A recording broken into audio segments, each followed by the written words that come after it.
Introducing our 2024 Hall of Fame inductees.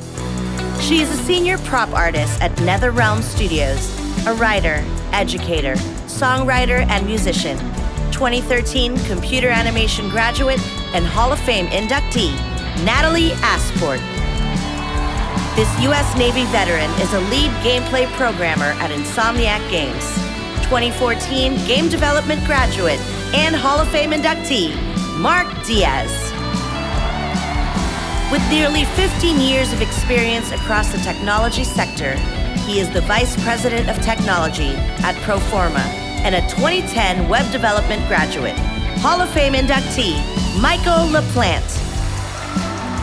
She is a producer, director, with credits on shows like The Mentalist, A Million Little Things, and Mayor of Kingstown. 2007 film graduate and Hall of Fame inductee, Lopez-Corrado. A Grammy-winning record producer, songwriter, vocal producer, mix engineer, and musician who's worked with Lady Gaga, Julia Michaels, Elton John, and many more. 2007 Recording Arts graduate and Hall of Fame inductee, Benjamin Rice. She is the Vice President of Programming and Artist Relations at Music Choice and an accomplished music executive.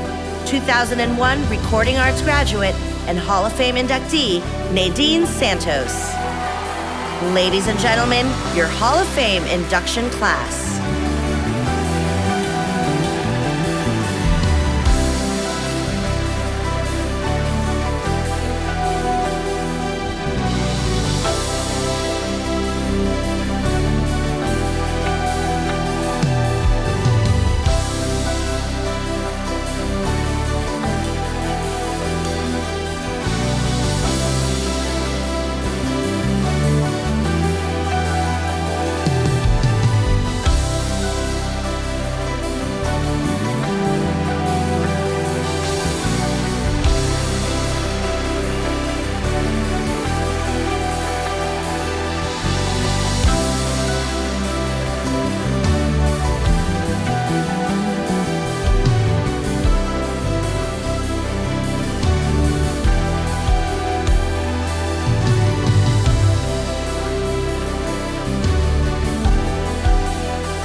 Yes! Woo-woo!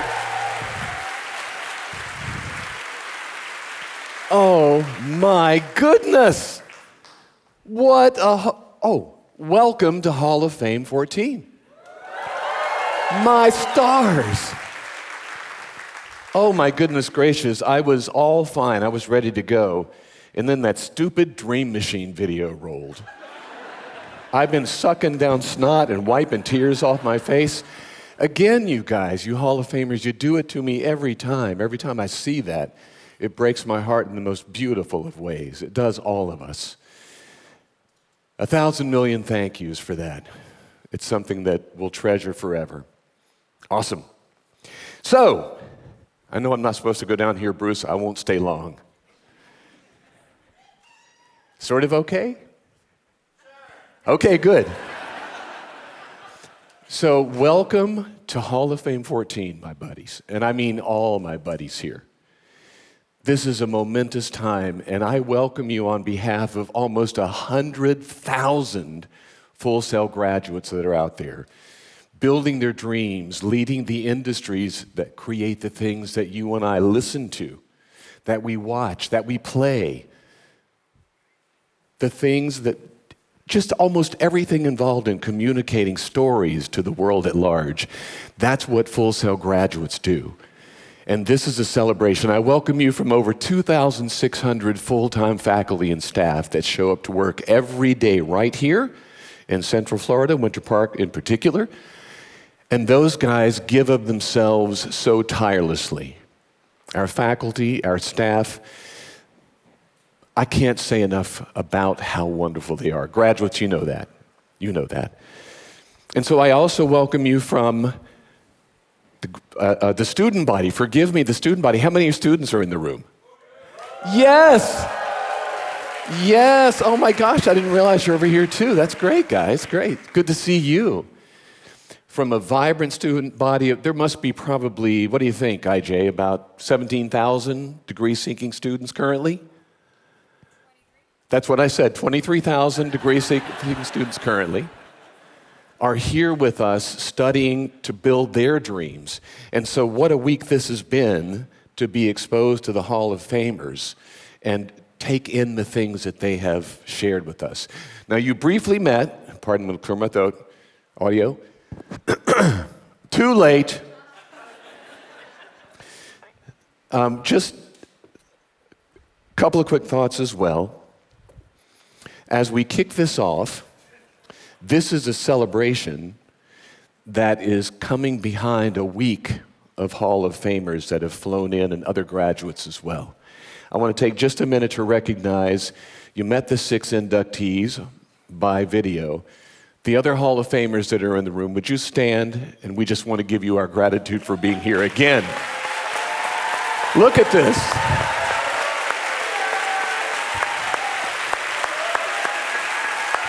Amazing.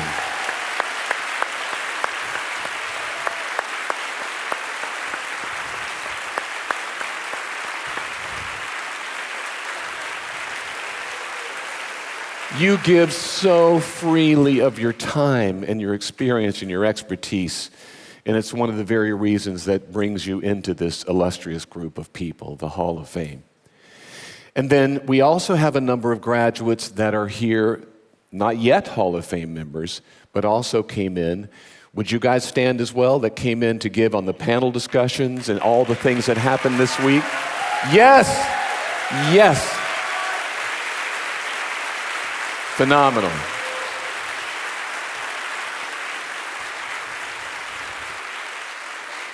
From all over the world, from Japan, we have grads here. Thank you, Carlton, for making the trip. It's just amazing. So I'm going to go to my cue cards here just for a minute. The band, oh my stars. Oh my gosh, you guys. Made up of students, faculty, and our own Full Sail family right here. Derek Harvin, where are you? The band leader. You back there? Derek, one of our fabulous instructors, faculty member, great job assembling such talented, magnificent, and these guys are good people. Oh my goodness. You listen to the music, hang out with them backstage, you'll find out what's really going on. Hearts of gold. So this year, let's see, Casey Tanous gave me $10 to tell you some things. Casey heads up our public relations department, and she gave me $10 to tell you these next few things. It's been a great year for Full Sail to be recognized by third parties. This year, 795. How many? 795 graduates were credited on Grammy, Oscar, Emmy, and Game Award nominated projects. Hello! Amazing! It's incredible! In March of this year, Full Sail appeared on the cover of our very own community's Orlando magazine. Did anybody see that? We got to work on distribution here, people. It was their tech issue, and Full Sail was on the list of the 10 most significant technology leaders in the Orlando area, and a number of our faculty members were featured in the article. So great recognition, congratulations to our emerging tech team here at Full Sail, the faculty that leads that, Haifa and your team, Isis, your crew, amazing.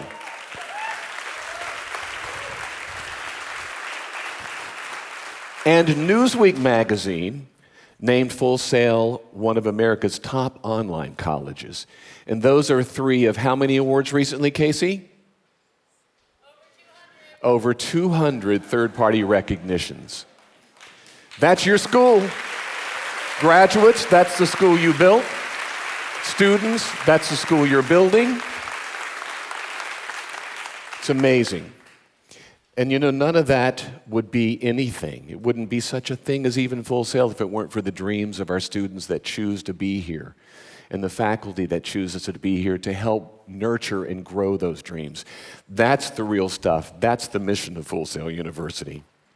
So I think we have another counterpart across the campus with a group of people. His name is Dr. Dave Franco. He's one of my heroes in life. And I would love for us to go live and see what's going on. Dr. Franco, are you there? Thank you, Gary. We are here at the outdoor stage. Woo! Let's go! And it is a good time to be out here. Thank you, thank you. Our students, our faculty, our staff, and our guests are all here for Hall of Fame 14. Want to welcome everyone who is streaming with us tonight as well, because this is being broadcast to the world tonight. Let's hear it. You guys are fantastic. Thank you for sitting out here in the hot sun with us. It is amazing. I've got an amazing crew out here with our show production team, and we are going to have some fun after the ceremony, because that's when we have the block party going on. The block party, we're giving away over 100 prizes to everyone who comes out after the block. Who's coming to the block party tonight? Right. That's fantastic. Of course, use our social media, use hashtag Full Sail HOF, that's hashtag Full Sail Hall of Fame. During, after, and even beyond that, please use that the rest of this night. It's going to be amazing, amazing, amazing after the ceremony. I also want to say, everyone out here, this is Hall of Fame 14, and you are going to see the most amazing people you ever have that come in with the sessions and all the beautiful things you're going to see. So stick with us, don't go anywhere, and we're going to hand it back to your friend and your president, Gary Jones. Back to you, Gary. Catch you later, Dave.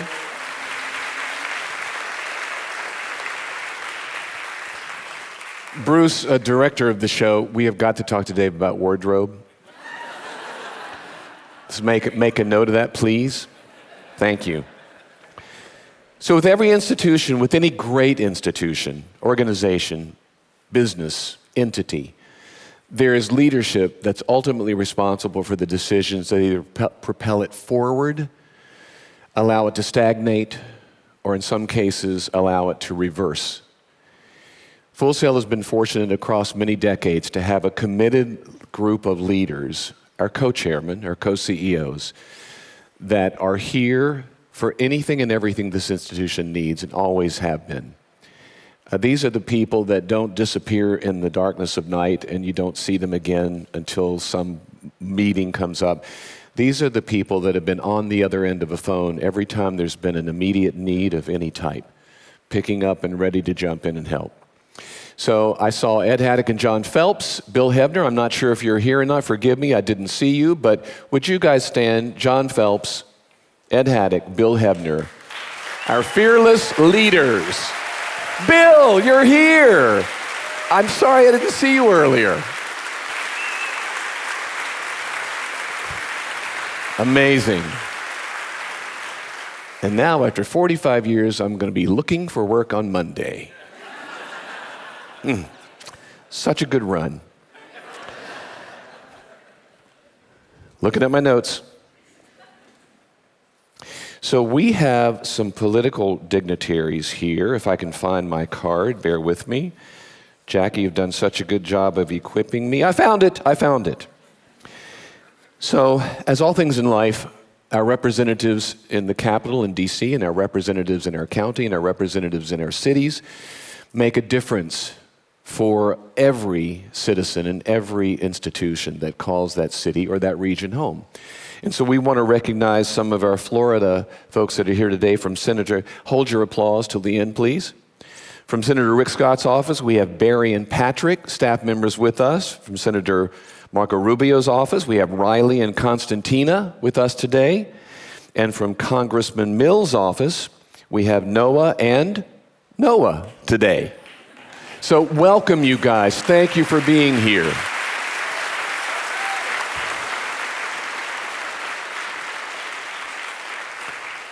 There's an old Barry Manilow song. It's something like, they write the laws that make the whole world sing. Is that what it says? No, wrong concept. Sorry.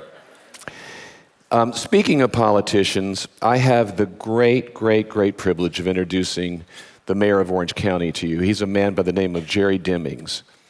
And you may have seen him on television, you may have seen him in meetings, in commission meetings, in leadership meetings, but unless you've had a chance to actually get to know him, to stand, stand side by side with him in his field of duty, which is representing all the citizens of Orange County, Florida, then you haven't witnessed the real man whose name is Jerry Demings.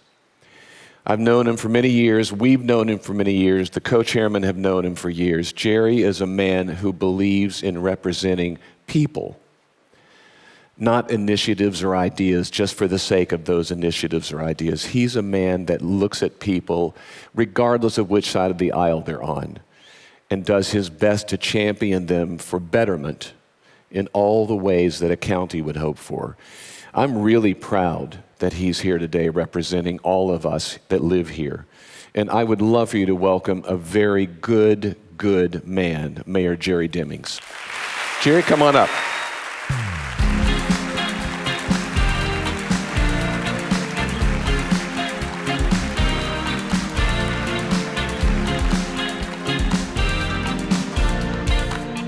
Wow, that was fantastic. What an introduction. Thank you to my wonderful friend, Gary, to the entire executive leadership team, ISIS. I see you over there as well.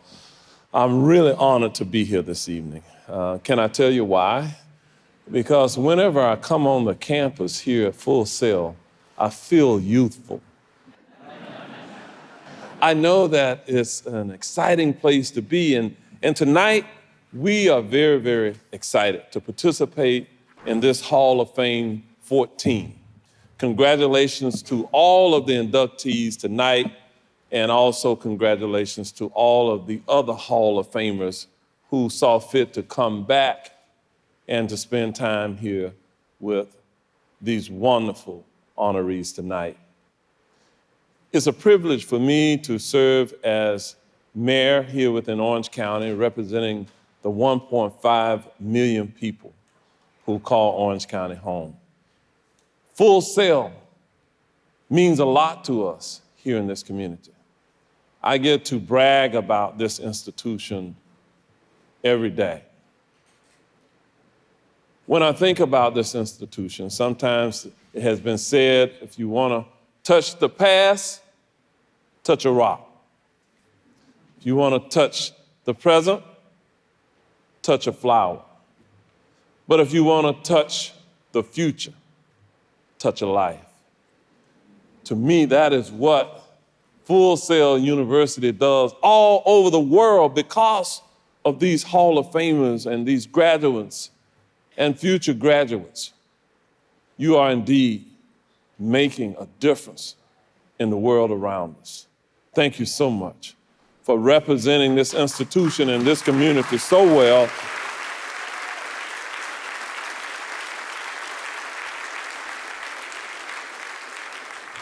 So, in my official capacity, I get to make proclamations and proclaim those who are doing great work, those who are making a difference in the world around us. And so the proclamation that I am presenting tonight reads, whereas Full Sail University is a long-standing partner with Orange County government and celebrates decades of continuously providing a one-of-a-kind, innovative, award-winning education centered on supporting its students. And whereas Full Sail University helps propel its graduates into their careers in the ever-expanding world of entertainment media and emerging technologies. And whereas Full Sail University provides an innovative education offering immersive teaching methods in both real-world production facilities as well as its dynamic online learning environment. And whereas since 2009, Full Sail University has celebrated graduates who have made outstanding contributions to the world of entertainment media and emerging technologies throughout the university's 45-year history. And whereas the Full Sail University Hall of Fame serves as a tribute to the creative inspiration, technical brilliance, and determination of each inductee, as well as their unyielding dedication to more than a decade of excellence in their professional career, and their heartfelt commitment to the students, faculty, staff, and alumni of Full Sail University. And whereas the 14th annual Full Sail University Hall of Fame honors the following inductees: Natalie Asport, Mark Diaz, Michael LaPlante, Nina Lopez-Corrado, Benjamin Rice, and Naen Santos. Now, therefore, I, Jerry Demings, by virtue of the authority vested in me as Orange County Mayor, do hereby proclaim the week of May 19th through 24th, 2024 as Full Sail University Hall of Fame Week in Orange County, Florida, done in order. This 23rd day of May, 2024, signed, yours truly. And Gary?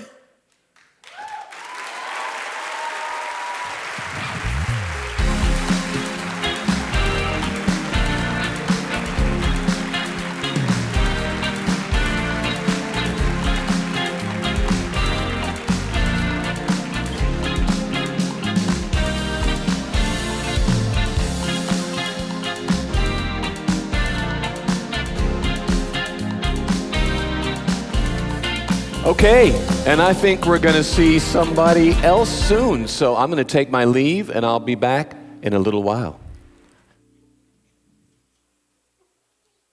Ladies and gentlemen, please turn your attentions to the screens to recognize our first inductee.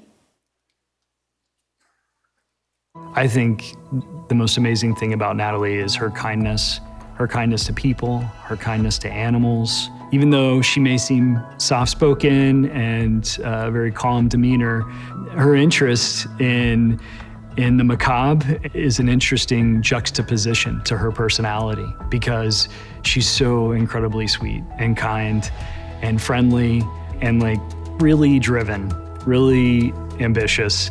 She's very creative and has a huge passion for art. And I think that if she wasn't in games, it would be working in film or television or something, doing something creative for sure.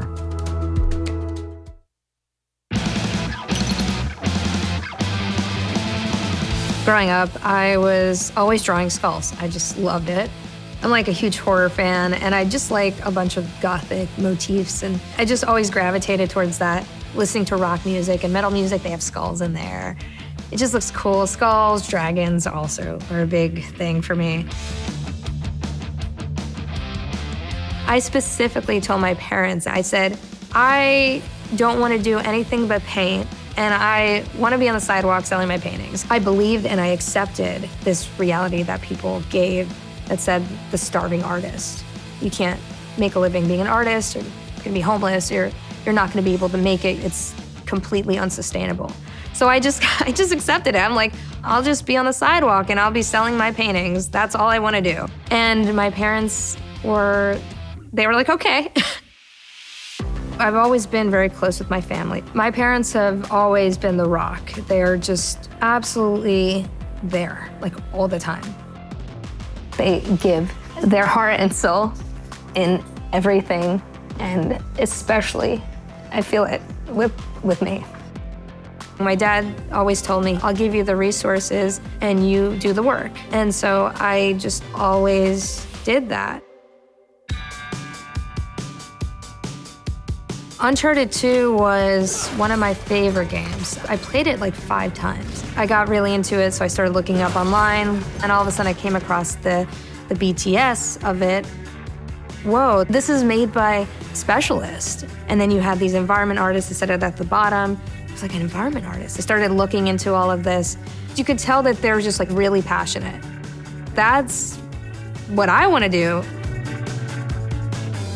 It just totally blew my mind, and it opened up a whole new world. When I was at Full Sail, this is like the first time where I'm in school and I'm exactly doing what I want to do.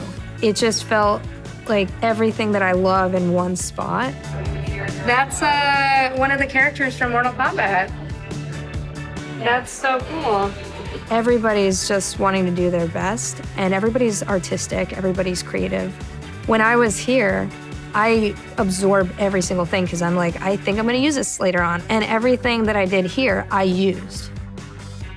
Some people say you have like this talent, you're drawing really good. I can't do that. I think it's practice. I stayed with it.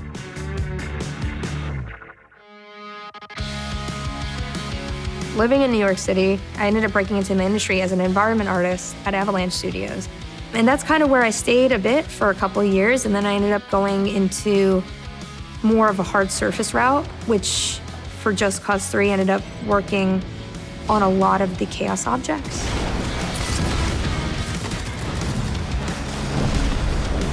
When it finally announced, it was everywhere. It was on like Game Informer magazine. There was a billboard in Times Square. There were Just Cause 3 banners in GameStop. And I would go into GameStop and I'm like, oh, what's this game? I kind of want to be like, I worked on that. Now, as a prop artist, what's very interesting is I get to work on a whole range of stuff, from environments to vehicles, weapons, and now I can also work on characters. I'm really doing exactly what I want.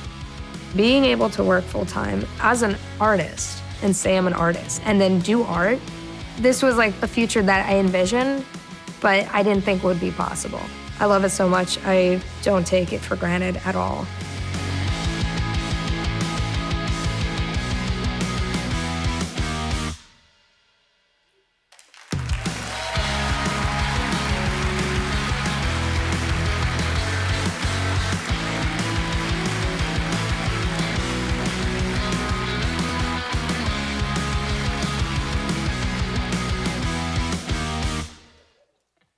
To induct Natalie Asport, please welcome John Michael LeBaron, Head of Visualization at Marte Studio.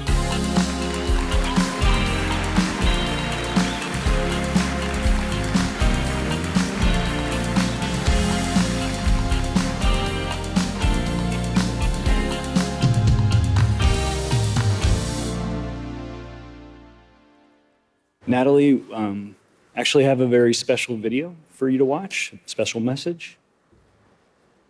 I just want to take a moment to congratulate you on all your achievements. I remember meeting you that one day along with Brian and Francisco, and we all said to each other, she's got potential, she's going to go far, and look at you now.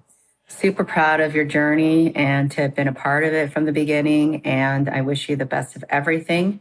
And again, if you ever need me, I'm here. And again, congratulations. About 10 years ago, we arrived at Full Sail to discover this hungry, young, passionate 3D artist ready to start her career in the games industry and join us in New York City. You immediately took to the role. You came right to the city and started blossoming, playing shows at the Bowery Electric. We shipped projects. We collaborated on DLCs. And now look at you. You're crushing it at one of the biggest studios in the world, showing them how it's done. Now that must feel good. Natalie, we are super proud of you. I'm super proud of you. It's been amazing watching your journey through the industry, and I always knew you were special. You've proven that today with your induction to the Full Sail Hall of Fame.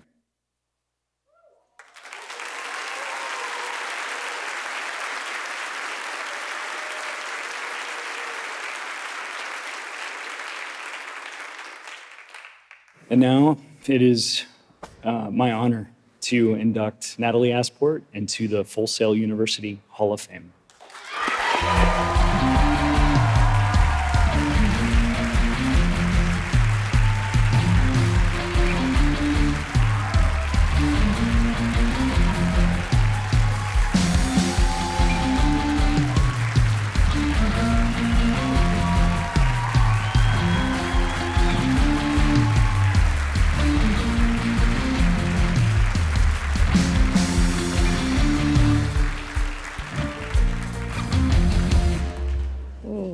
All right. This is beautiful. I mean, everything is beautiful. Good evening, everyone. Woo. Thank you all for being here this evening. First, I'd like to thank the Academy. Thank you. I want to thank Full Sail's Hall of Fame Committee.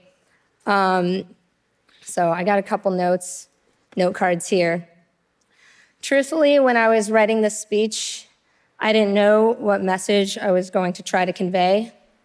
After all, I am not, and we're not 2D characters.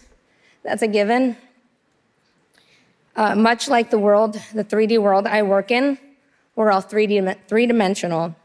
As sentient beings, all of us have copious amounts of depth, complex emotions, and diverse experiences. I've grown up with a lot of misconceptions, labels, and stereotypes thrown my way. I'm a walking contradiction to some and many who I've crossed paths with in life. In 10th grade, around the age of 14, my perfect day was quietly listening to the teacher as I followed along and filled my notebook with sketches and doodles of an array of incredibly disturbing creatures and monsters. I was a very studious kid as much as I was imaginative. I was also an anxious kid. There wouldn't be a class speech I'd give where my heart didn't feel like it was racing and beating out of my chest. Now I speak with world-class teams, teach in front of a classroom of attentive university students, and perform on a stage. And now I'm speaking with you all today. In the final year of high school, I went to the Marines recruiting office. I was so close to signing. My mom told me to give it another thought and come back tomorrow. I have the utmost respect for our military veterans. Thank you for your service. Especially those who were in combat. My dad is a Purple Heart Vietnam infantry veteran of the Army. He served in Vietnam from 1969 through 1970. Having been wounded during a mission, he was sent home, but not without defiance, because the home he was being sent back to was no welcoming place. It was a political, social, socioeconomic battlefield. Mixed in with being a first-generation immigrant, it added more insult to injury, literally. Because of my dad and also others in my family who serve and currently serve, I felt like I wanted to do my part and continue the family legacy. My mom grew up as the eldest daughter to a single mother with 4 other siblings with barely anything. From childhood, if you can call it that, she served others and tended to them to the best of her abilities and means. She became a social worker to do just that, to help the less fortunate. They both had reasons to express their reluctance of my decision to sign, but neither uttered a word, for it was me who needed to make my own decision about my own future. Thankfully, although I didn't realize it at first, I figured it out eventually. Art is a service, art is a duty. As creators, developers, and engineers, we hold an important responsibility. We create and build different ways to view our reality from another lens or perspective. It's a tangible, non-exclusive vision for all to feel. It may allow others to see concepts and stories that are harder to see with the naked eye. And just like many critical and essential roles in society, artists allow it to be a functioning one. Art was and is my calling. Therefore, if you have an artist in your family, protect the artist. Artists are vital and essential. Throughout my life, I was told what I could and couldn't be. The key is to listen to your gut, your intuition, and your heart, and then be who you're going to be anyway. I've been branded with labels and stereotypes I had no control over. But if there was one label I'd accept and appreciate and embrace any day, it would be artist. Because I choose to be an artist, I actively work at it, and I'm passionate about it. It is in my blood and nature. You can do a lot with art.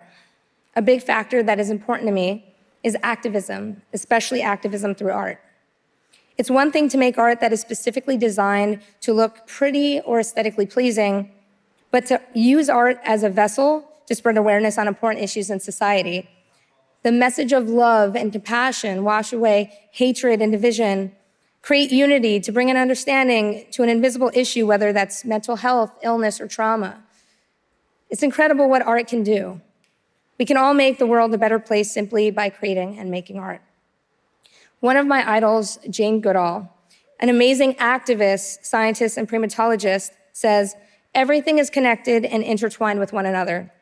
She emphasizes that we all have a role to play, and we have a choice to use the gifts of our life to make the world a better place. When we help each other flourish, we all flourish. And I believe that artists are a part of that equation. Speaking of artists and making each other flourish, I'd like to give a shout out to the Platinum Creative Crew. Full Sail's in-house creative team is absolutely amazing. Seriously, they did the video, it's just amazing work. They make all of us Hall of Famers look absolutely incredible, and they are really a great example of that principle. So during one of my interviews with them, I was asked what drew me to skulls. I forgot to mention that a simple reason I like them is because I think they're beautiful. Hear me out. Beauty can be found in the most unexpected places or places of darkness. As an artist, you see beauty where others might not. It's not that something lacks beauty, it's that some lack the ability to see it.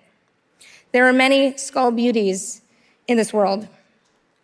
For instance, working as an environment artist and creature designer, you learn about the natural world and become fascinated with it as a wondrous source of endless artistic inspiration. As an artist, that's my mission, to shine a light on the unpredictable and oftentimes overlooked beauties in the world. For example, I love Van Gogh's paintings because of their visual beauty, but I also love H.R. Giger's work for that same reason. Moving on to another subject, being a female or a minority in games or tech, or breaking into the industry as one, is harder than getting a New York City apartment. I would know. I would also like to add that the cultural barriers and obstacles, it just further exacerbates, not making it impossible, but making it a journey not for the faint of heart. When you're not the dominant demographic, you tend to get overlooked, like misunderstood skull beauties. I believe we need to actively work on changing the culture and keeping the discourse alive of creative industries to be more inclusive and make it a place for everyone to thrive in, for anyone who just wants to create and build all the worlds, games, movies, stories, music we all know and love, the content that only existed in one's imagination at one point. Now, imagination. Everything begins with the imagination. To me, it's far greater than reality. There is a quote I use as a North Star by Henry David Thoreau: "Live the life you have imagined."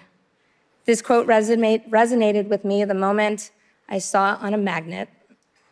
Striving to create the life you've envisioned for yourself. The full quote is, "Go confidently in the direction of your dreams.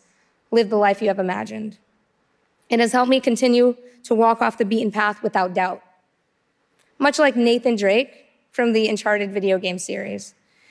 Instead of going the normal route, I'm taking the Uncharted one, as the former can be very limiting, especially for creatives.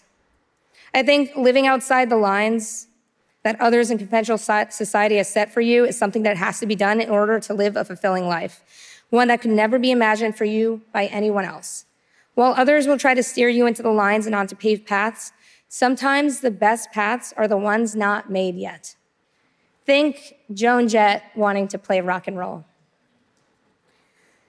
I want to share a few words of advice to students and others who are going to be stepping into footsteps similar to mine, much of I had the real honor to meet throughout the whole week, and it's been a pleasure and honor speaking with you. Practice. The more you do something, the better you get at it. Think muscle memory. Put out your best efforts. In other words, do your best. How do you know? Give 100% of yourself in that moment. Can you do a little more? It's like a muscle that you need to train. The more you do it, the better you get at it. So start training. It's about being persistent and disciplined, and most importantly, not giving up despite being discouraged often. Be everywhere, be persistent, and don't give up. If you're passionate about your craft now, do everything to keep that same passion alive. There are going to be a lot of distractions along the way. That's how life is. During those times, always go back and listen to your inner child.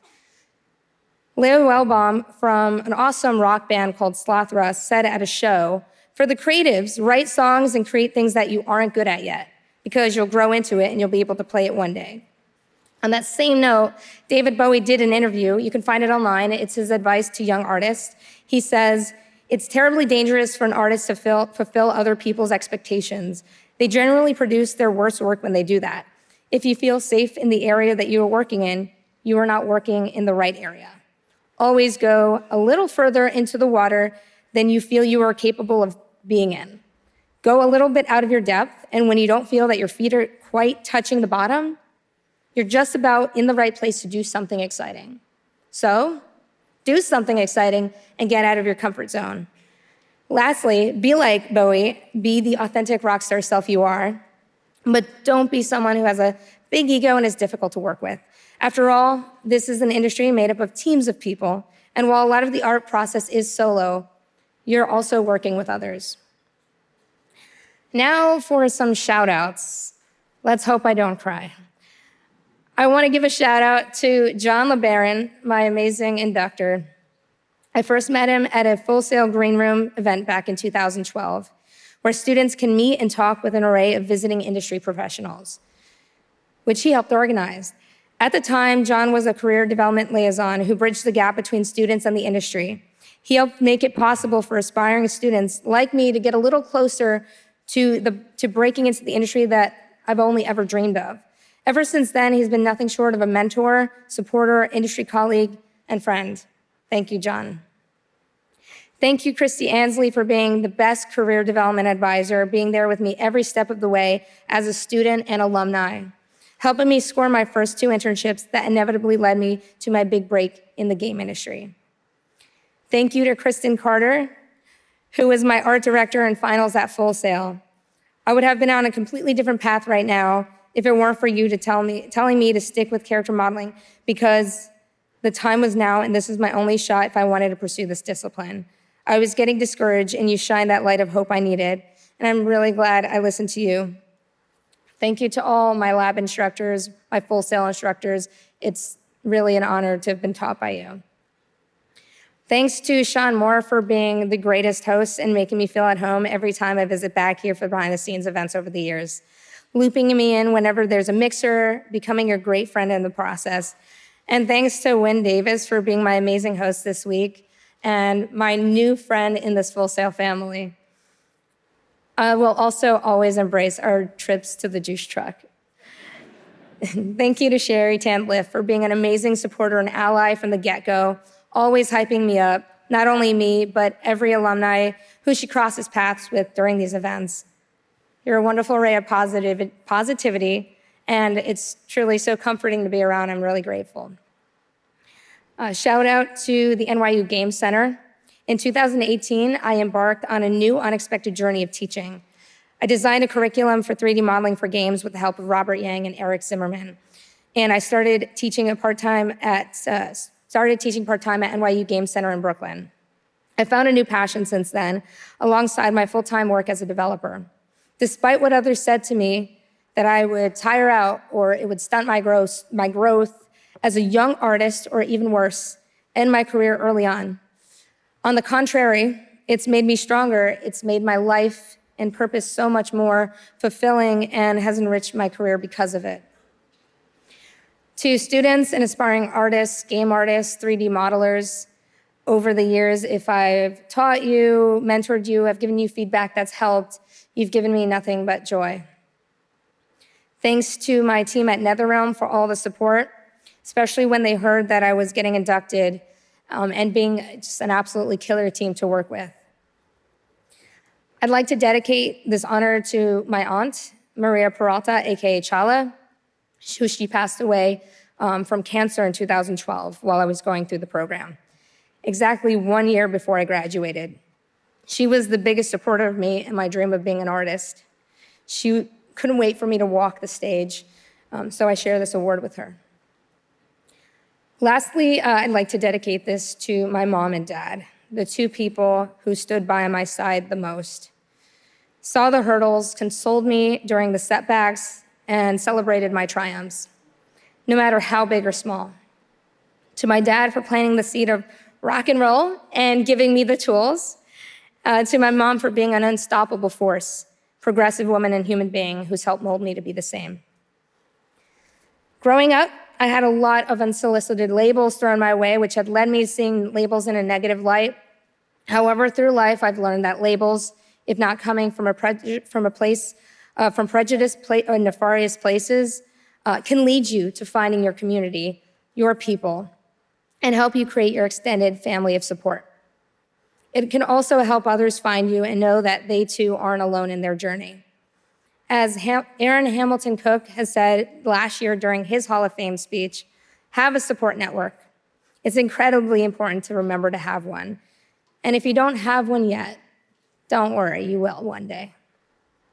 He also described Full Sail as being a place for misfits with dreams where ambition is encouraged. Absolutely love that because it's absolutely true.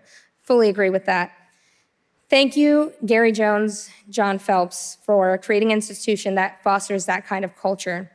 I am so lucky to be joining the Legacy and Full Sail's Hall of Fame family. There are so many amazing, brilliant, and hardworking folks who graduate from here, and I'm honored to be among a few of them now, especially my other fellow inductees. This is really something I could only ever have imagined. So I'd like to rephrase my favorite quote into a question for you all.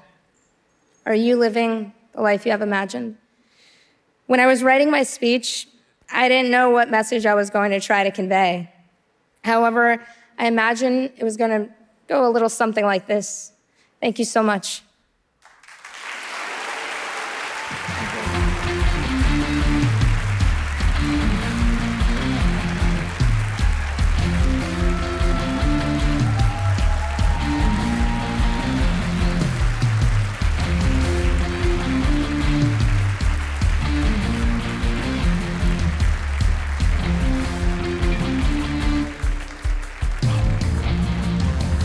Mark's kind of maintained his passion for games, I think, through his life in terms of kind of how he approaches everything in life. He's always just got this really big glow about him. He takes a positive attitude towards everything, actually has probably taken him to the positions that he is now in, where he's overlooking certain teams.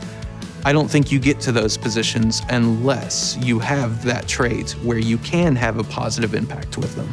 And like he still has that kind of glimmer in his eyes as like when we were kids and we first, got a copy of Doom or Spider-Man or whatever it is. He still has that with everything. And I think that's one of the things that actually probably makes him the most successful.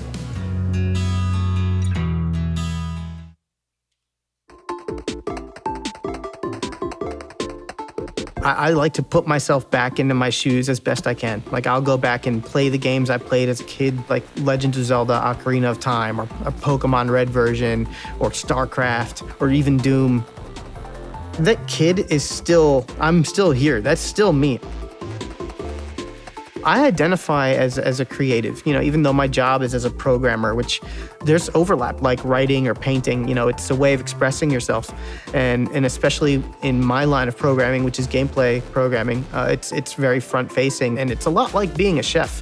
You can give a different chef the same ingredients and they'll cook up a totally different meal.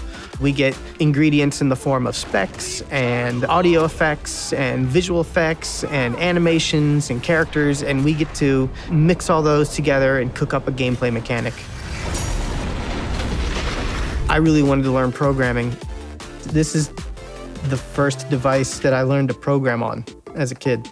I used to program games on that nonstop. It feels really good to make something and have a little world I can escape to. I ended up being able to get into a small state school. By the end of my first year, I had a 1.5 GPA, and I just couldn't bring myself to stop playing Diablo 2. I didn't go to any of my classes. I ended up on academic probation, but then Oblivion came out, and I was screwed. There was no way. Game over.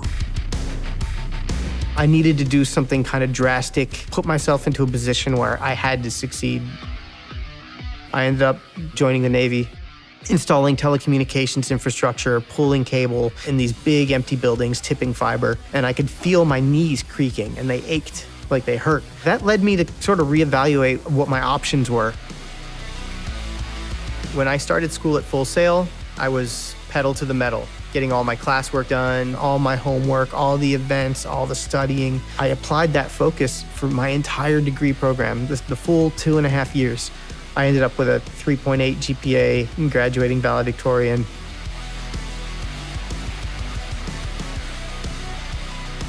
I started working on Doom VFR, did a lot of the duties of a lead programmer through the sheer fact that I was the only one that was on the project full time.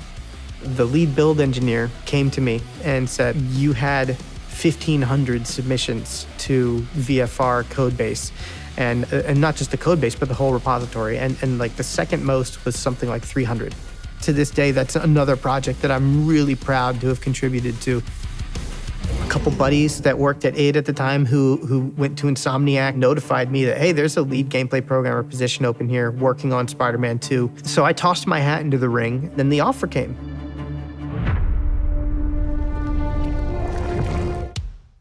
It was a big learning experience for me.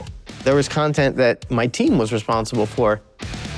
The fact that they were able to do such a great job on their work is a good feeling to me because I was creating a good work environment for them. One of the things that I worked on that I was really proud of was the ski sections in the game.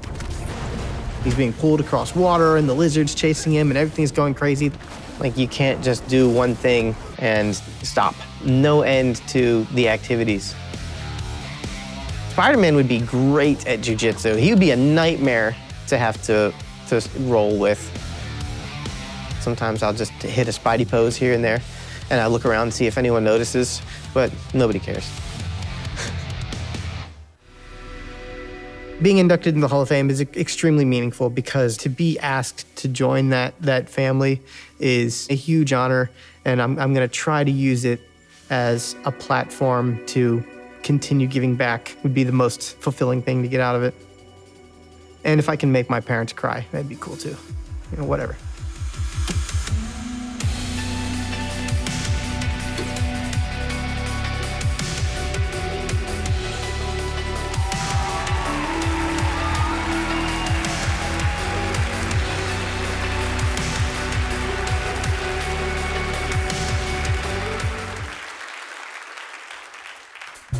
To introduce Mark Diaz, please welcome Andrew Holsholt, composer, sound designer.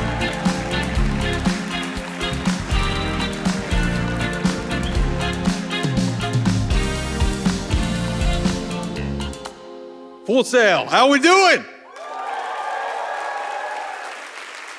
I think the one thing I learned from that last video about my friend Mark was that it takes the US Navy to pull somebody away from Oblivion. So, yeah, take that as you will, Todd Howard. Use that for marketing, however you want. No problem. Before we start, there's a very special video from a dear friend of mine and Mark's. Here we go. Mark came to us right out of Full Sail, his first professional job. But from the very beginning and throughout his time with us, he was not only the type of developer you want to have on your team, he was the type of person you want to work alongside. We're not a large team at id relative to the types of games we make. And from the very beginning and throughout his time with us, Mark embodied our development culture, always striving to learn, grow, and achieve at the highest level.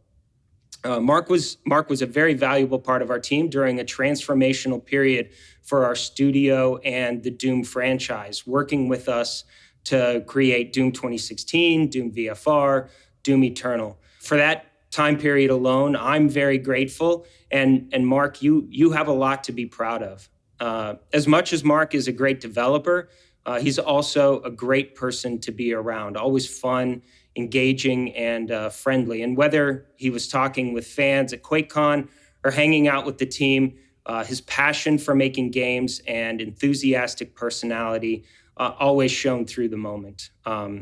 So Mark, on behalf of myself, Hugo, Evan, Robert, and all of your friends here at ID, congratulations on this honor. Enjoy the moment, and we'll be looking forward to all you still have ahead in your career. Thanks.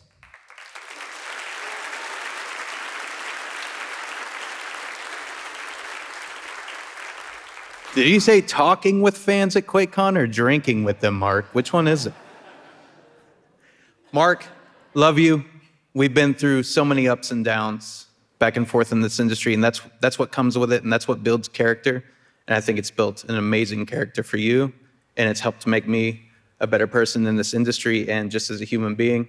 So, Mark Diaz, it's my honor to induct you into the Full Sail Hall of Fame.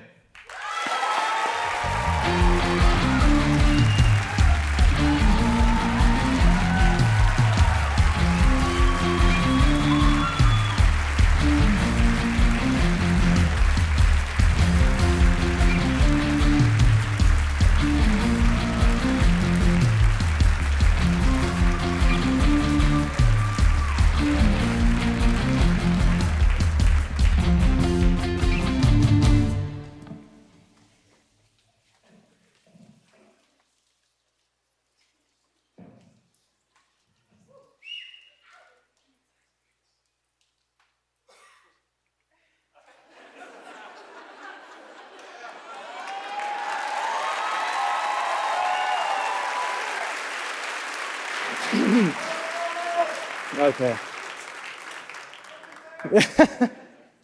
I apologize because I'm going to be a reader. I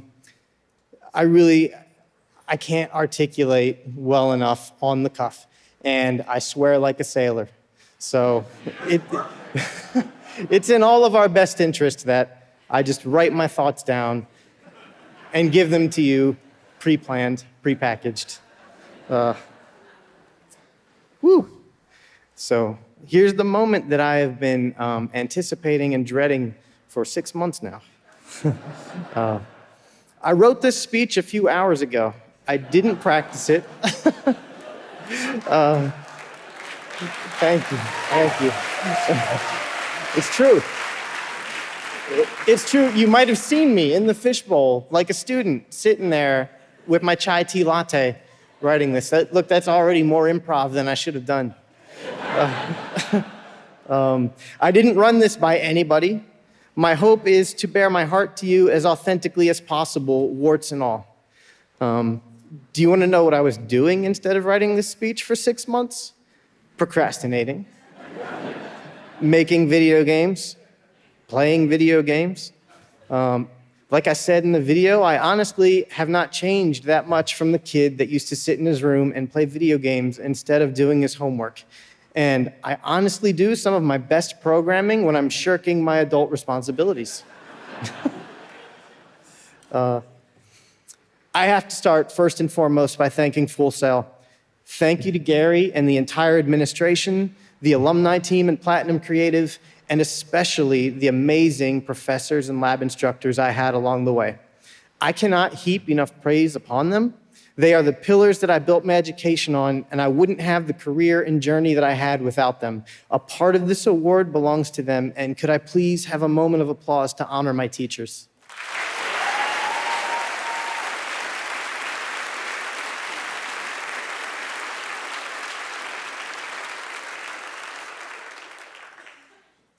Thank you.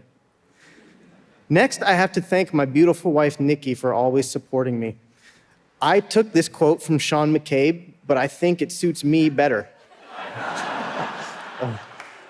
I am a man of seemingly innumerable faults. Nikki holds our lives together when I'm off making games about demons or staying up late programming comic book villains. She is the best mom to our boys and my best friend, and she deserves the world for putting up with my shenanigans.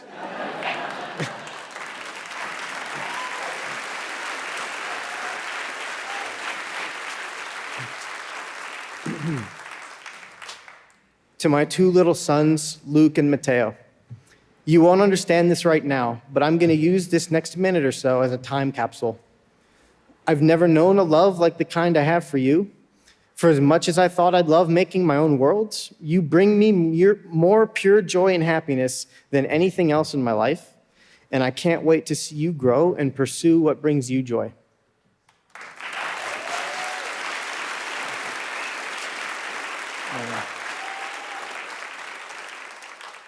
As I mentioned earlier, I've been fortunate to have some amazing teachers and mentors along my journey, but none more so than my parents. My mom and dad, through thick and thin, have always shone a bright light through the fog of my stubbornness and self-sabotage. I wanted this week more for them than for me, to show them that I've taken to heart all their lessons and work and patience. I love you, Mom and Dad. Thank you.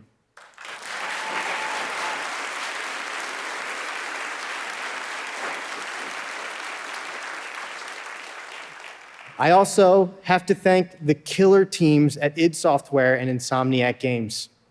Marty Stratton once said, "Doom is a game that everybody knows to be relentless, and that's because the team that made it has been relentless." And so it goes for every project I've been on. I couldn't ask for better people to learn, grow, collaborate, and ship the best and most badass games in the industry with. Thank you all. I'd also like to thank my fellow Hall of Famers, especially my fellow game program inductees. Thank you for all your generosity, love, and support. It's truly humbling, and I'm here in no small part simply because I'm following your example. To the students listening tonight or in the future, even as I stand here, I still feel like one of you. One of my favorite sayings in martial arts is that a black belt is just a white belt that never stopped showing up. Never stopped learning, never stopped showing up.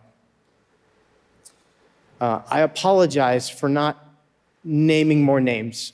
One of my biggest fears was accidentally leaving somebody out. I'll be totally honest with you. If I stood here and named everybody that I wanted to thank that has had an impact on my life, I'd be here for an hour or more. So this next part is for all of you, everyone else in my life. I've spent a good deal of my life floating down the river, going from one world to another.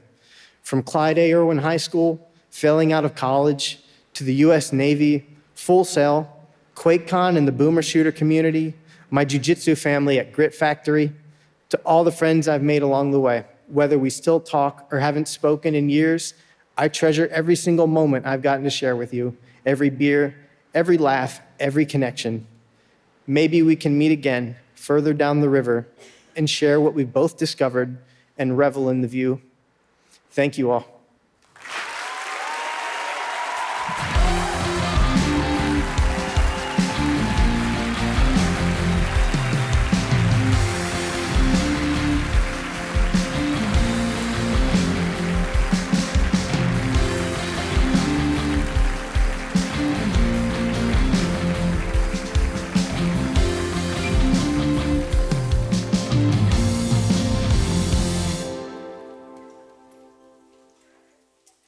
Ladies and gentlemen, please turn your attention to the screens to recognize our next inductee.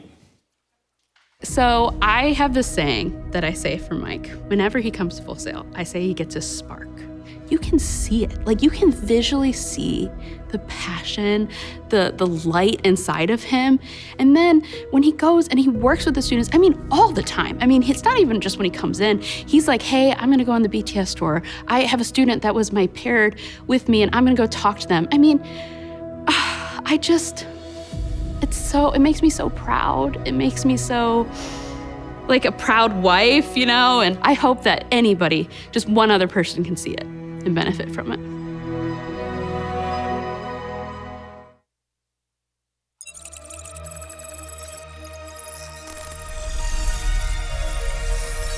When I was young, like, this was the technology. There wasn't the internet to tell you how to build a computer, so it was very much, I'd get a computer, it would come home, I'd take something out of it. You know, that's where the curiosity was from. You just unplug something, see if it would break. If it did, you knew what the part was connected to, and then you knew how to fix it. Growing up, my mom was a computer teacher. I was always interested in what she was doing. Every summer, I got to play around with her. You know, they'd network the school. All of that kind of molded me, and I feel like I was destined for technology. When I came to BTS, we ended up meeting Bill Bain, and he told us about this new degree called web development that was coming out, and I just fell in love, and like that moment, I was like, I'm doing web dev. It's funny to look back at this photo of me, younger me. The kid in this photo had no clue what he'd do. And this is just one of those keepsakes I've always had around my desk, just hanging out. I'm always gonna be a student. You're always gonna have to be learning. So it's that reminder that, hey, you're a student still, you gotta keep learning this stuff. I'm not the person that can just pick up a book and I'm suddenly the subject matter expert. It takes me a little bit of time to learn, but putting in that effort brings value, and one of the best ways to know if you know something is to help teach other people, which is why I'm so passionate about what's going on at the school. I get to talk to the students. I get to see them grow. You know, one of the cool things that we've done at other Hall of Fames in the past is we have these networking events where you get to kind of have one-on-one time with certain select students. And I don't know if they still follow what I'm doing in my career. Every single one of them, I follow their careers. I see what they're doing. I check in with them a few times a year. Like, that's important to me. As Vice President of Technology at Proforma, I'm responsible for leading the application development team. So we have a piece of technology software. There's about 50 software engineers, and we build that technology that all of the franchises at Proforma use. One of the reasons I love what I do, not only because I help my team grow, but I see the direct impact of what we do and how it makes people successful in their careers. Technology touches everything. So now it's seeing the impact that I make, the work that I do, you know, being very intentional about it. I think family is important to me because at the end of the day, they're the only ones that are gonna be there through you, through the good times and the bad. Catherine is the first person to always say yes. Early in our relationship, I'd come home and I worked for some companies that I couldn't talk about. So I'd come home and it'd be, how's your day? I'd say, great, and she'd say the same thing. We work at the same company now, so we get to talk about the same problems, we get to solve them together. She pushes me because she sees the passion I come back with, especially when I come back to Full Sail. I come back so enthused and jazzed and new ideas and new things I want to try, and that's the stuff that's important to me currently in my career and will be for the rest of my career.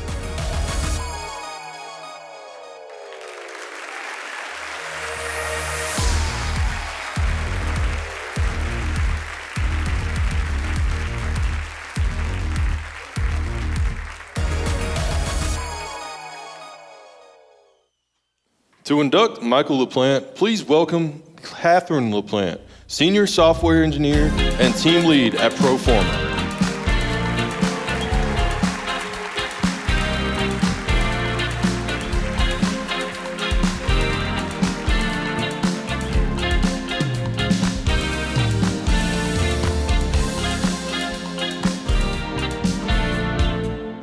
Well, hello. Thank you. Wow. I'm a big crybaby. So I do want to say that, you know, I know a lot of people have said to my husband, Mike, technology, what the heck is that? And I would then start telling people that, think about your phone, think about these big search engines, which he did work on. You know, humble brag, he's not gonna brag at all, so that's my job. But if you didn't have that in your life, you'd probably feel lost. He's in that, he's part of that. And so I'm so proud of him, and I have actually a special message for you from our future son, who is currently kicking me right now.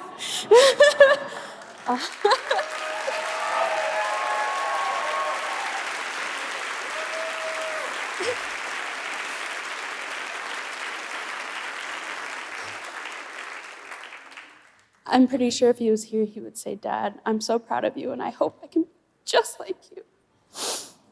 So,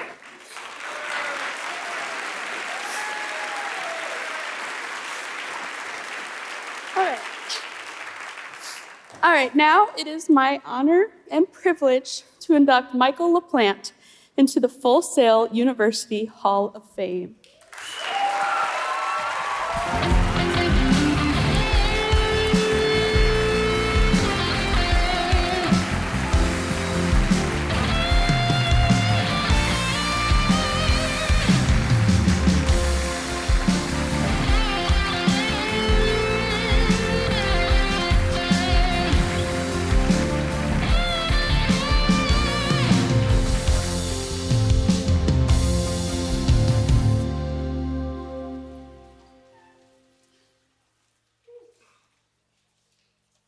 So like Mark, I'm gonna stick to the script.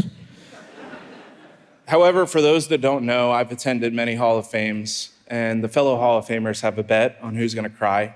I can tell you it's gonna be me. It's such an incredible honor to be up here on this stage, receiving this prestigious Saley Award. Hall of Fame was not something that was around when I was a student. However, it has become such a staple in my life, where I go to recharge, gain inspiration, and grow. I wouldn't be up here today if it was not for a whole army of much smarter and incredible supporters behind me. I just want to take a few minutes to thank some of them. First, to my parents. Thank you for always believing in me and allowing me opportunities to be curious and explore new things. From martial arts to obviously tinkering with computers, you didn't listen to those teachers that I had who said I wouldn't amount to anything and said college would be a waste of money. Walking onto this campus with my mother, who initially saw it as a pit stop rather than a destination, was a turning point.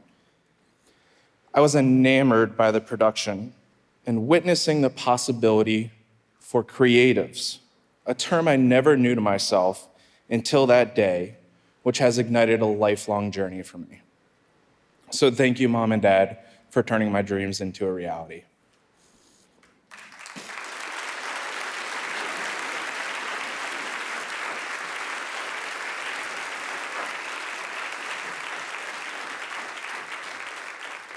Don't worry, the crying comes later on. To all my instructors, you took a very stubborn, hard-headed kid and encouraged him every step along the way. After all, web design and development, like most technology, is ever-changing. And when Adobe announced Flash, aka ActionScript, was going away, changing half a degree on the fly could not have been easy. But you pulled it off with ease, and I thank you for that. There is one instructor among the many who deserves a special shout out, although he may not know it. That would be Edward Almeida.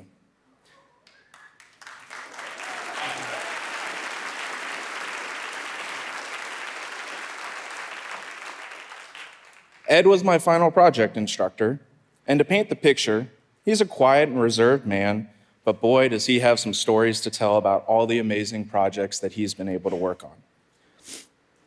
The reason Ed's so important is because I got to learn a really hard lesson in Ed's class. 2 days before our final project presentations, I lost all my work. Just wiped out, gone. Ed stood by me for those 2 days, from providing words of wisdom to providing anecdotes of saving often. If there was one thing I learned, it was to save early and save often.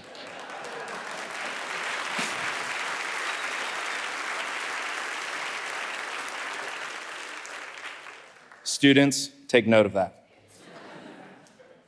To my mother-in-law, Vera, and stepfather-in-law, or better known as stepdad, you gave me the best gift of my life, my wife, and I can never repay that. You also continue to set a shining example of a strong work ethic, even when times get tough. I always thought I was the hardest worker in the room until I met Vera. Talk about a dedicated executive who gets the point across with a grace and a finiteness you can't miss. You continue to set the example of a tireless work ethic for not only me, but your entire family. And for that, I am eternally grateful.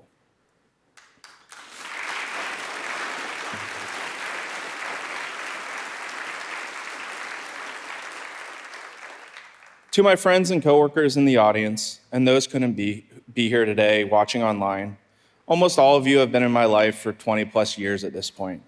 You've seen me grow from the class clown into hopefully a good example of a driven and passionate business person.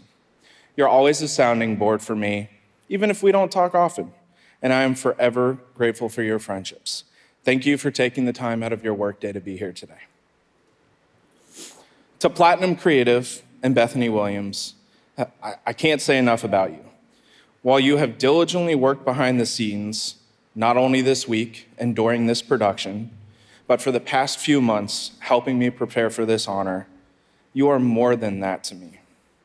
To me, you are all friends who are always there to provide a sounding board.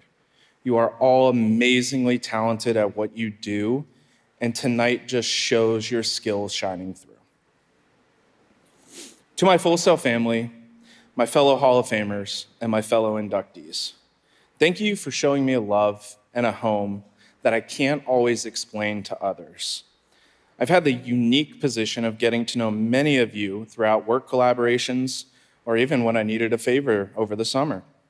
You have always jumped to help, and you always provide inspiration with the work you're doing.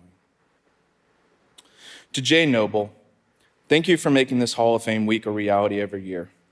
Each year, it gets more and more amazing, and I know you work tirelessly along with the team to make it happen. To Gary Jones, John Phelps, Ed Haddock, and Bill Hevner for making this dream a reality. You allow each of us to live out our dreams every day, and for that, I can never say enough. Finally, to my inductor, maybe better known as my wife. Catherine, you'll always stand by me and are my biggest cheerleader for every crazy idea and new business I try to come up with. You are so smart, so supportive, and just all around amazing. So thank you for always tackling these things with me. You're always the first person to encourage me to go for it, and the most understanding when I fall flat on my face. I couldn't imagine a world without you by my side. I think the thing I'm most excited about, and probably our best accomplishment yet, is watching you grow into an amazing mother for our future son who's on the way. I couldn't do this without you, and I know I don't say it enough, but thank you for always standing by my side and allowing me to be creative and give back.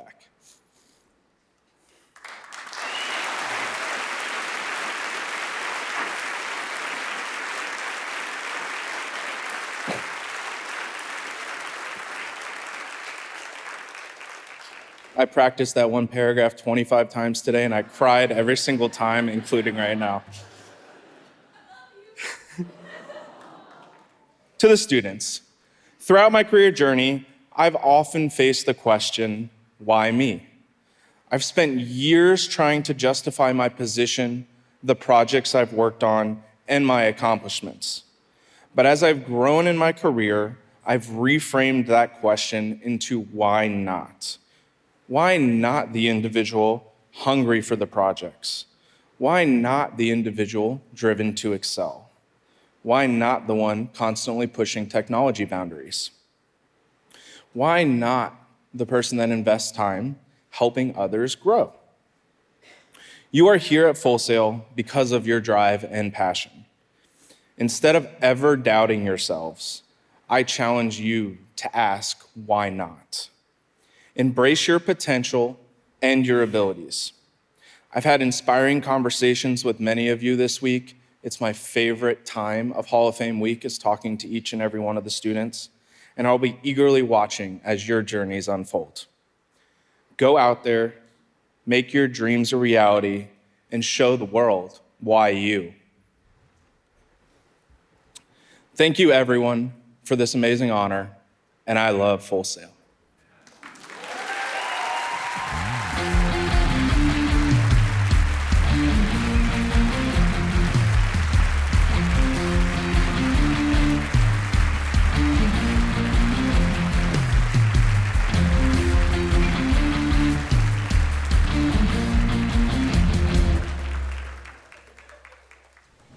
my buddies.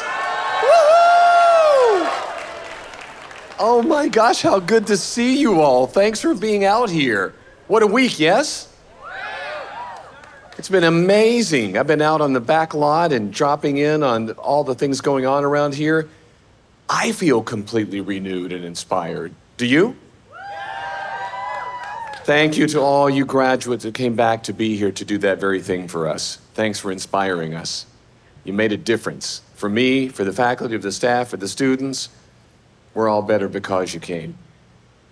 Guys, wow, 157 unique events, I think, is what I heard this week. Did you get a chance to participate in some of them? Good, good. I was amazed with the little bit that I got to take in, and wow, what a great week. So glad you're here, buddies. So glad you're here.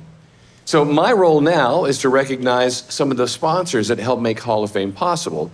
So on the screen behind me and over in the venue, the live venue, I think we're going to see a list of some of the sponsors that stepped up and helped us put together Hall of Fame. And here they are. You'll recognize their names. How about a warm round of applause for their support of the student experience here at Full Sail University? Awesome. Speaking of a great week, my pals, I think the good people at Platinum Creative, those are the guys here at Full Sail, you know, that actually assemble everything, create the videos, yeah, you know. So they've assembled some quick cuts of some of the things that happened. Sorry, I'm in front of the speakers, my bad. Sorry, Dave Dean. So they've assembled some things to just as a highlight reel. So let's take a look at some of the things you have been doing all week.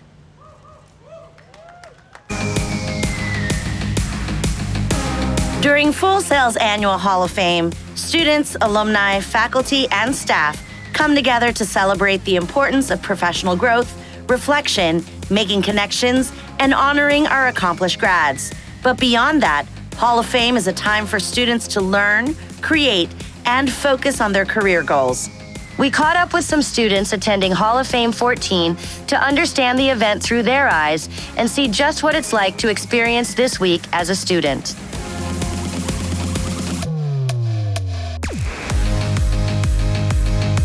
My favorite part of Hall of Fame is just getting to see a bunch of people that I don't get to see very often. You know, we're all in different programs, we all have different schedules, but this is the one time a year where everybody's schedules kind of align. So I'm able to see like a bunch of people that I don't get to see very often, and it's a very, very nice experience. This is my first one, I don't know about you. Yeah, my first time as well. It's been great. I mean, the panel we just went to, I like those kind of styles where it's more relaxed. They talked a lot about mental and physical health and how to keep that up. You know, when you're so focused on work and all that other stuff and trying to make sure you make it in the industry, you kind of neglect your own personal stuff. And so it's great to find out about those things. So I was at Hall of Game last year, which is also a lot of fun, but Hall of Game this year was insane. The comeback from the alumni and Juice pulling it out to close out that cup was insane. Juice is famous now. He's famous. I really do like D20 Deathmatch. I think it's a lot of fun. Tech Fair's cool. I mean, it's technology. I mean, it's always new stuff, all sorts of new stuff. Food trucks too, especially pretzel truck, because gotta get the steak and cheese pretzel. Little did I know I was going to be winning a $10,000 scholarship from Orlando Health and Full Sail Armada. I love doing what I do. You know, setting up for esports, connecting with people for all things video games. You know, and actually getting to nerd out and nobody judging you, like that's the best part. I love everything about this. I just showed them one of the instrumentals that I made. I haven't seen a community like this really come together. It's just nice to see, you know what I mean? Nobody's really paying attention to phones and what's going on. Everybody's kind of at peace. They're on their own element, and I can appreciate that. I think that my favorite part is the sessions. Since I'm an international student, I only have 1 year to gain as much experience as I can. So Hall of Fame is the time of year where everyone is like connecting with each other, doing the same events as you are doing. So yeah, it's really cool.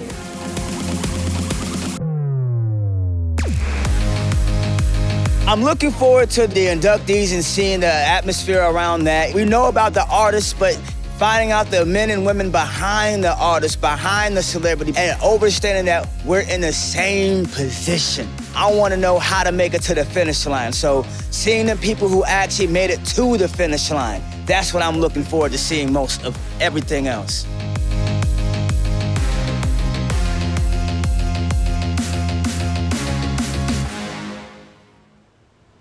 Awesome. That's your Hall of Fame, Buddy Ruse.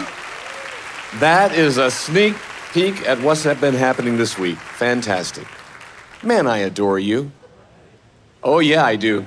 Oh, yeah, I do. You guys are simply magical. Right back at you. Right back at you. So, I think it's time to give out a prize. Do you? I couldn't agree more. Holly Franco, are you here nearby? Could you help me choose? You? Oh, there you are. Okay. Can you choose somebody to award a prize to? Nice. It was very kind of you to pass that along, brother. That was a very nice gesture. Very nice. Come on up. And what is your name, my good man? So my name is Marquise Lewis. I'm in the certificate program right now, but I'm gonna come back for music production. Nice, nice. We get to keep you for longer. I love that. That's great. So Marquise, what brought you to Full Sail in a word or two, or a sentence? So what brought me to Full Sail was pretty much, since I lived in Alaska, I kind of wanted to, actually no, pretty much, I've been looking up the school ever since I was a kid. Ever since I saw like the school where basically just a lot of people who kind of like are kind of like me, you know, kind of socially. What's the nicest way of saying this? We're all introverts. We're all introverts, basically. Seeing a lot of introverts, seeing a lot of weird people, I felt like I kind of just fit here, you know? Yeah. Just a lot of weirdly fun people, but that's the biggest reason why I wanted to come here. And I also really wanted to do music since it would honor my friend's name. But very noble. Thank you. It's a very noble thing you're doing. Thank you. Well, it's a joy to have you, Marquise, here with us. And Holly, while you present, I'm going to tell the audience what he just received. A Sony Alpha A7 and an FE 24-70mm f2.8 GM2 full frame standard zoom G master lens. It's a camera, in other words. And I'm told it's a really good one. Nice. Ooh, ah. Congratulations. I don't know if I need a camera, but I'll use it. I can find a way for it. Nice, nice. Nice. Thank you. My bad. Thank you, Marquis. Congratulations, brother. And thank you for your story. It matters. Appreciate you. Thank you. Thank you, Holly. So, I'm going to take my leave, good buddies, off the stage here. It's so good to see you. Thank you for coming out. It's hot out here. And I really appreciate just the fact that you're leaning into this and savoring all the minutes. I've been doing the same thing. I bet you're worn out by now. Truth? No, you're not. Of course not. Okay. That's awesome. So as I exit Dave Franco over in the live venue, I've got to tell you, I've seen the error of my ways. I'm sorry I criticized your wardrobe. This is the way to do it, buddy, so my apology. I'm going to throw it to you now, Dave Franco over in the live venue. Bye, buddies. My goodness. I'm coming. Hold on. I'm there. I'm coming. Jeez, can you guys help my coat? Can you? Thank you. I've got it on there. Boy, Gary, you have some sexy legs. That's for sure. Telling you, that's for sure on that. All right. How do I look? All right. But I already miss my friends out there on the outdoor stage. I'm going to see you later tonight on that. What an amazing week it has been. And we just had our cosplay contest today. And in the audience, I want to see as I was coming in. Oh, there you guys are. We have our cosplay winners. Can you please stand up, cosplay winners? Oh, yeah.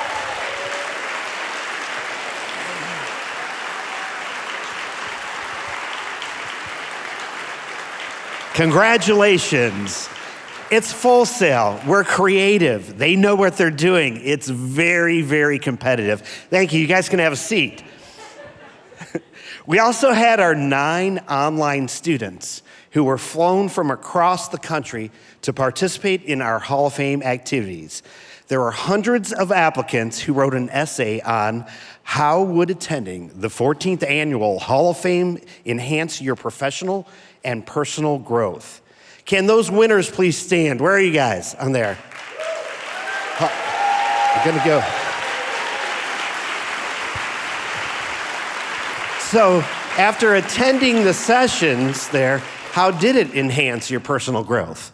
The biggest thing for me is the personal connections and the mentorship session that I had. For me, it feels like it's going to be the key of breaking into an industry that I really want to get into.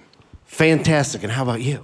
I'm very inspired just meeting more creatives like myself. And when I go home, I have so much to bring back with me. And I thank everybody who I met because I am just fortunate to be here. Aw, I'm glad you're here. How many people is this your first time on campus? Ever? Real high, raise your hands. Which ones? Wow. Welcome. You guys can have a seat. Thank you. Thank you for letting me come down there too and talk to you because Bruce is going to be mad because there's not a lot of light down there. But thank you for letting me do that.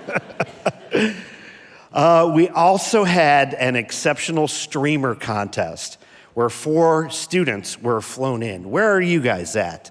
On there. Where? Can you stand up for us? Woo! Congratulations. I know. Man, that is a tough one too at Full Sail, especially with all the talented students. Thank you and congratulations. You guys can have a seat there. Now it's time to recognize this year's Icon Award winner. It honors industry icons who serve to inspire countless others with a commitment to sharing their success for the benefit of those who wish to follow in the icon's footsteps. Additionally, this award recognizes those who have truly given a wealth of heart and dedication to the faculty, staff, and student body of Full Sail, and of course, all of our graduates. This year's icon is Elvis Costello. Woo!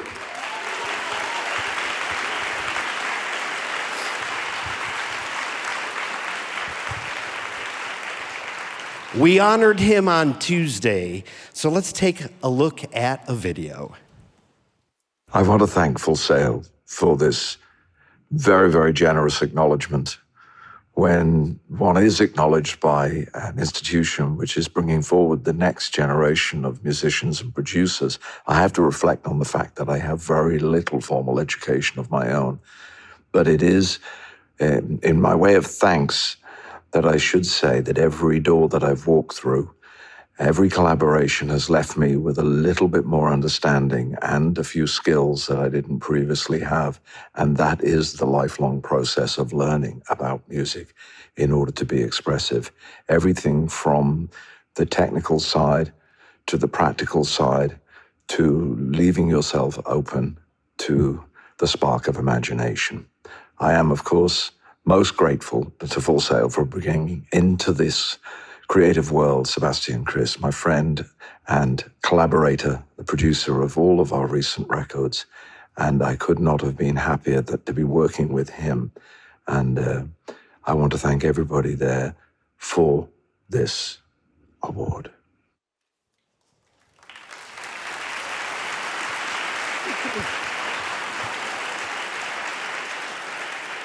And finally, I want to recognize our Hall of Fame announcers for the evening.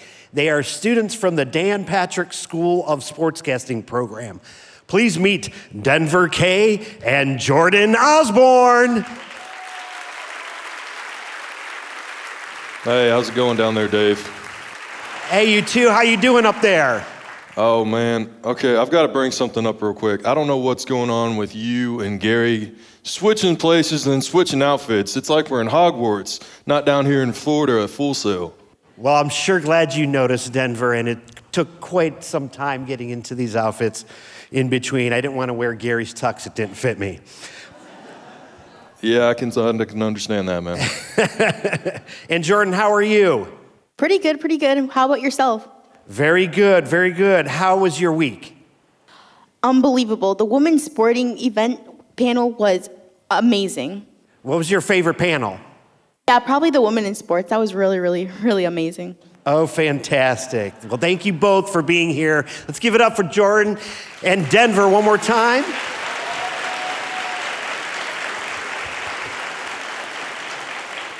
Well, why don't you help us get to our next inductee? Sounds good, thank you. Please turn your attention to the screen for our next inductee. You just know you can trust her 100% implicitly because she's that way on a set. She's very calm, very collected. There's no drama. No matter which genre she's directing or working on, that's always there. She's very, very, very passionate about what she does. And whether she's directing a TV show or, remodeling a house or driving across the country, it doesn't matter. That level of giving over of herself to whatever it is that she's doing, and work life, family life, whatever it is, that's her superpower, I think.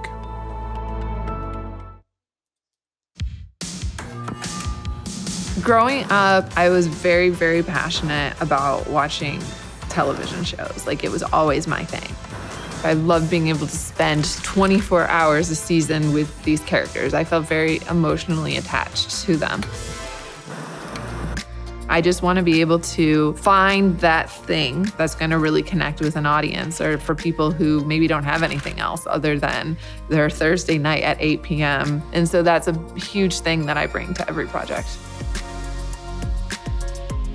I grew up in a mobile home, literally on the wrong side of the tracks. But I grew up in an incredibly loving family. My mother always supported my brother, sister, and I in our creative endeavors, whatever that was, dance, art, making music videos in the backyard. And then as I got older, I got into dance, and that kind of took me away from all of our little projects. And one year when I was going to nationals at Hard Rock here in Orlando, my mom and I came to Full Sail to take a look at the school. I just did a U-turn, and I'm like, I'm gonna go to film school.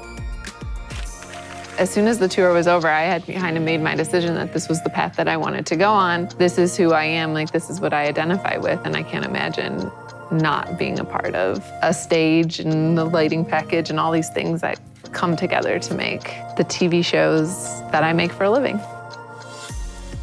My time at Full Sail was instrumental, I think, in my whole entire life, because it was the first time that I really felt like I could truly explore my creative side. We were able to create some really, now looking back, probably horrible projects, but they were really awesome to us and we loved them always.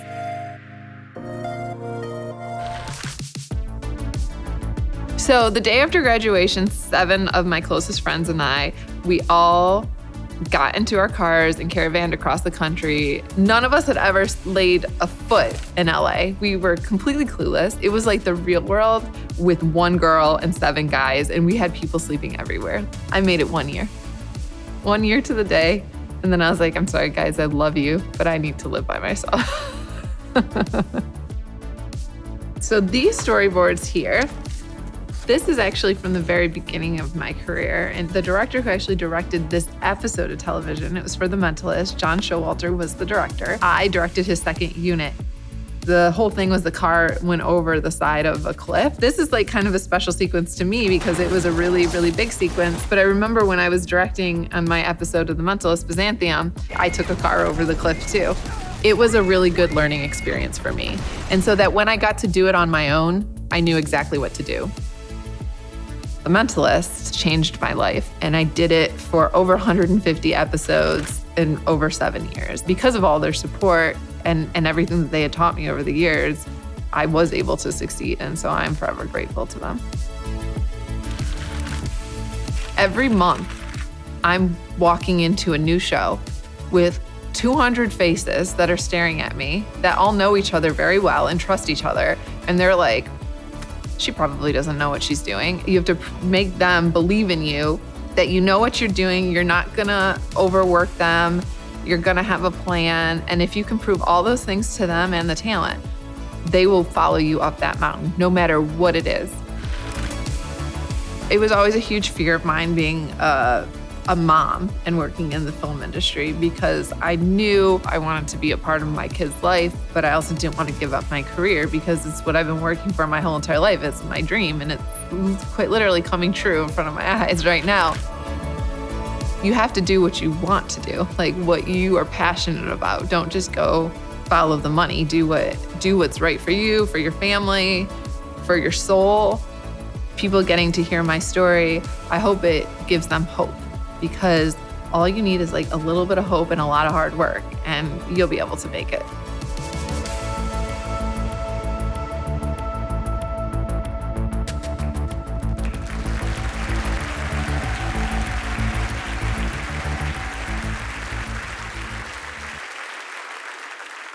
To induct Nina Lopez-Corrado, please welcome film and television actor Julian Acosta.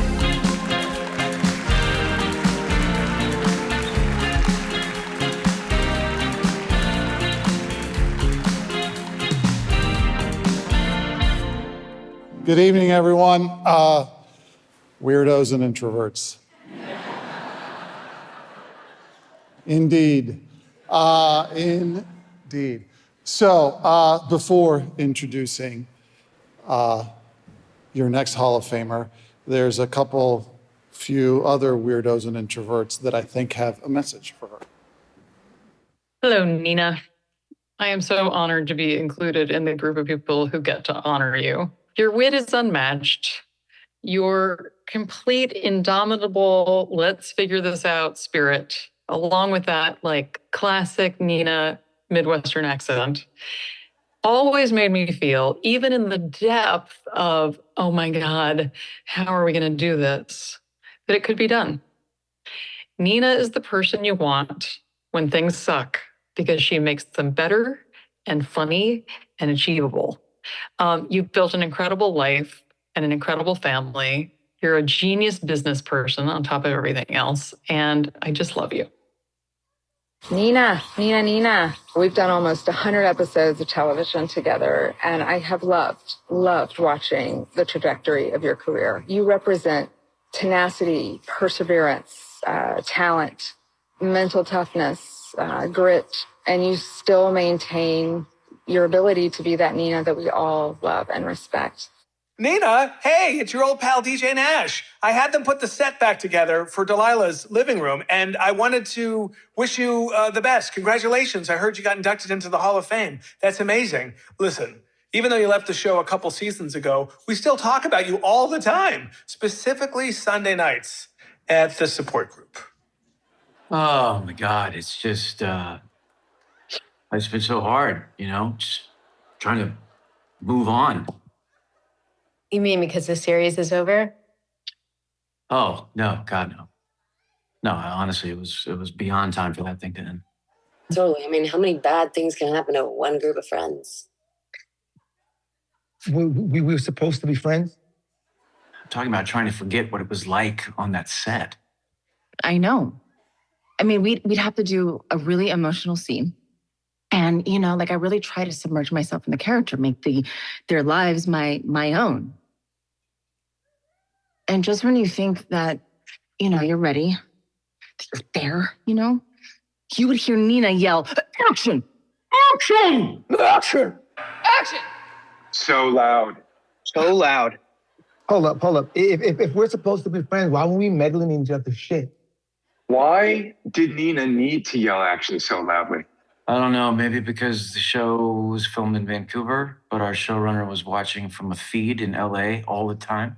Yeah, maybe Nina wanted to say it loud enough for him to hear it 1,500 miles away. I'm a kid. All right, I'm supposed to be protected. Who was looking out for me? Wow, guys, thank you all for sharing. I'm sorry you had to go through that. Hopefully, it was easier, knowing that you're not alone. It's not. It's really not. I think it's worse. Oh, wow. Okay. Well, we have someone new to the group this week. His name is Brian Hearn. Brian, did you want to maybe introduce yourself? Man, you guys been through a lot. Good luck to y'all. That's very sweet. Thanks. Thank you. Thank you. Boom. Now that guy, I could be friends with. All right. Well, this is what happens when you don't have staff to write the script. Anyway, congratulations, Nina. Oh, Congratulations. Wait. Who's Nina? I thought the girl that played Sophie was Lizzie. Oh, it was so much better when Ramani was on mute. Totally.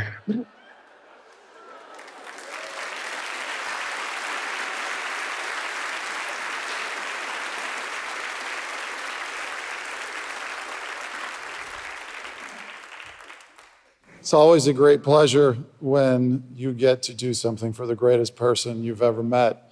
And it is my honor to introduce into the Full Sail Hall of Fame my wife, Nina Lopez-Corrado.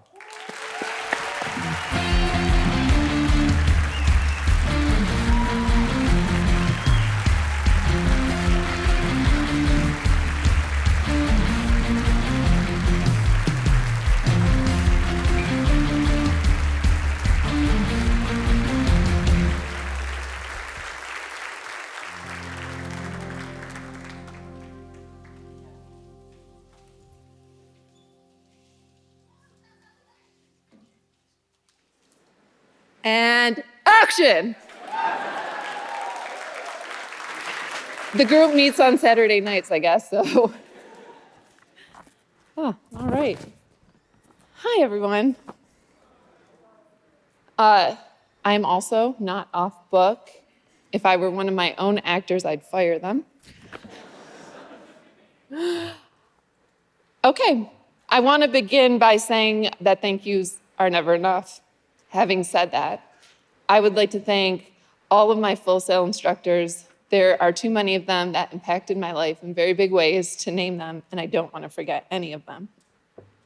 To my host this week, Peter Jervis, you have dealt with me endlessly over the past 6 months, and I am forever grateful for that.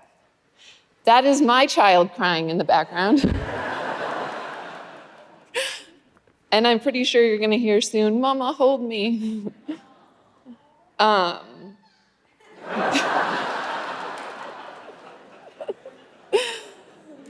not sure right now if I'm the worst mother in the world or the best. Okay, I would like to thank my managers, Robin DeLeep, and everyone at Rain Management for standing by me for more than a decade, which, by the way, that is like 1,000 years in Hollywood. I'd also like to say thank you to my mentor, Chris Long. You changed my life in more ways than you can ever imagine. Thank you for all the opportunities you gave me. I will forever be grateful. Now, to the important part, the students. I want you to know that Full Sail is an integral part of my success, but not the reason for my success. What I mean is that every success story is made up of an infinite number of variables that you cannot control. Don't worry about those. Concentrate on the things you can control.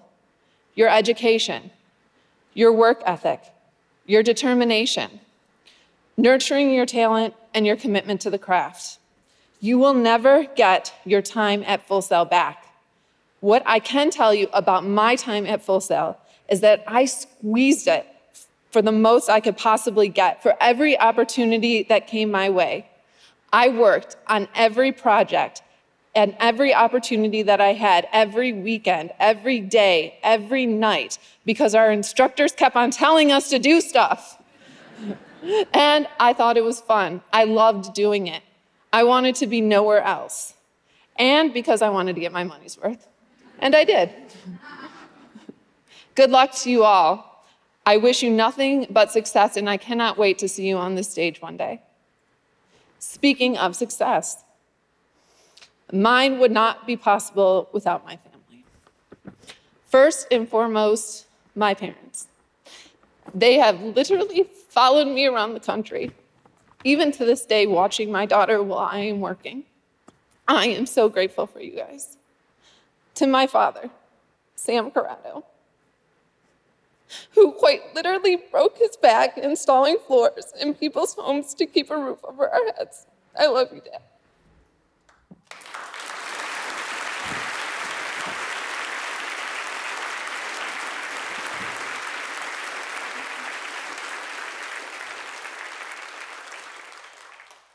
To my mom, Helen Corrado, she's out in the lobby with the baby. She is quite literally the brightest person in the room, who is so supportive of us no matter what we did creatively. It didn't even matter if it was smeared poop on the floor, her response would be, honey, that is so beautiful. I love you, Mom.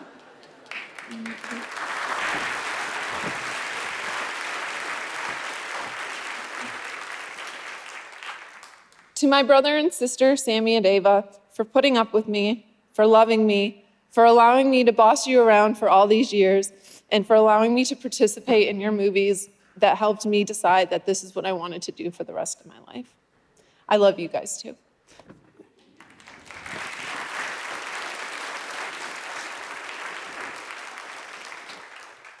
To my godmother, Aunt Barb, for being the realist and for telling us our poop indeed was not beautiful, so we knew when we really did do something great. I love you. To the Redmonds, thank you for always being my second family and for always supporting me. And thank you, Jackie, for coming and taking care of my baby when my parents are not able to. Okay, here's the hard part. Okay, Eleanor, my sweet little angel baby. For so many years, I feared I'd lose my career if you existed. But I'm so thankful that I had you because you opened a part of me that influences the way that I direct in so many profound ways. My love for you is endless. And last, Julian, the love of my life and my true North Star. Thank you for always pushing me, for always supporting me, and for endlessly standing by my side. I would not be directing today if it were not for you giving me that ultimatum in the Burger King lounge in the Nashville airport while I cried like a little baby. You made me make a decision if I wanted to be a director or if I wanted to do something else. It's those small moments that in hindsight are the great forks in the roads that lead us down the path that change the course of our lives. Thank you for changing my course, and thank you for doing this crazy life with me. I love you.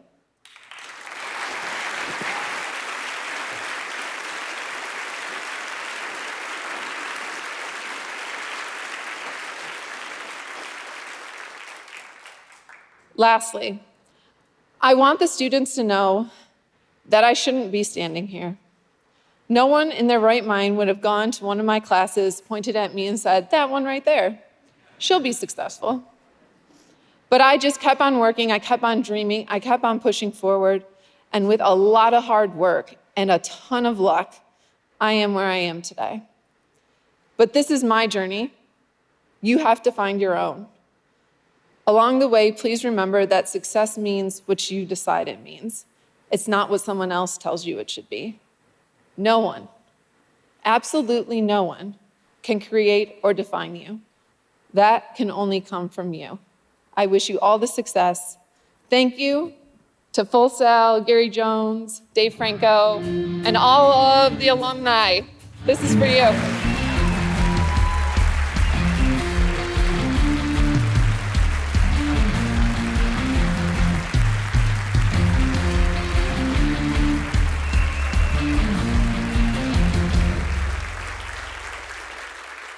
Now, please look to the screens for the next inductee. I met Ben because Ben emailed me when he was in Full Sail. And I was like rapping, almost done with a Bieber album. And Ben was like, hey, I'm gonna be in LA, love to meet you and like say hi or whatever. I was like, let me see what's up with this guy. And so I invited him to the studio on some fly on the wall type of scenario. After that, I was like, yo, I'm coming to LA, get you a job. Yeah, I mean, making records with people is a very intimate process, right? So it's like full trust. It's like letting go of everything and trusting the person that you're with and all your vulnerabilities and flaws. And so it takes a certain person to be able to do that with another artist. And Ben has those qualities. If I were to describe Ben Rice to someone that doesn't know him, He's got a good beard, better than me. He cares about his craft, he cares about his family. He takes pride in what he does and, puts everything he has into it.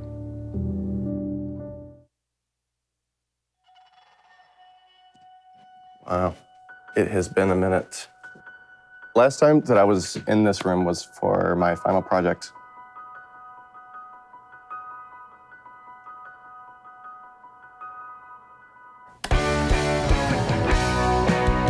12-year-old me that gravitated viscerally to music, that's a part of me that's always there. I would start sneaking into the church where my dad was working and no one's around, so I'd turn on the radio and start practicing. That was the beginning for me. Just sitting down, playing drums or picking up a guitar or listening to music now, things that I've always loved, it's the same feeling.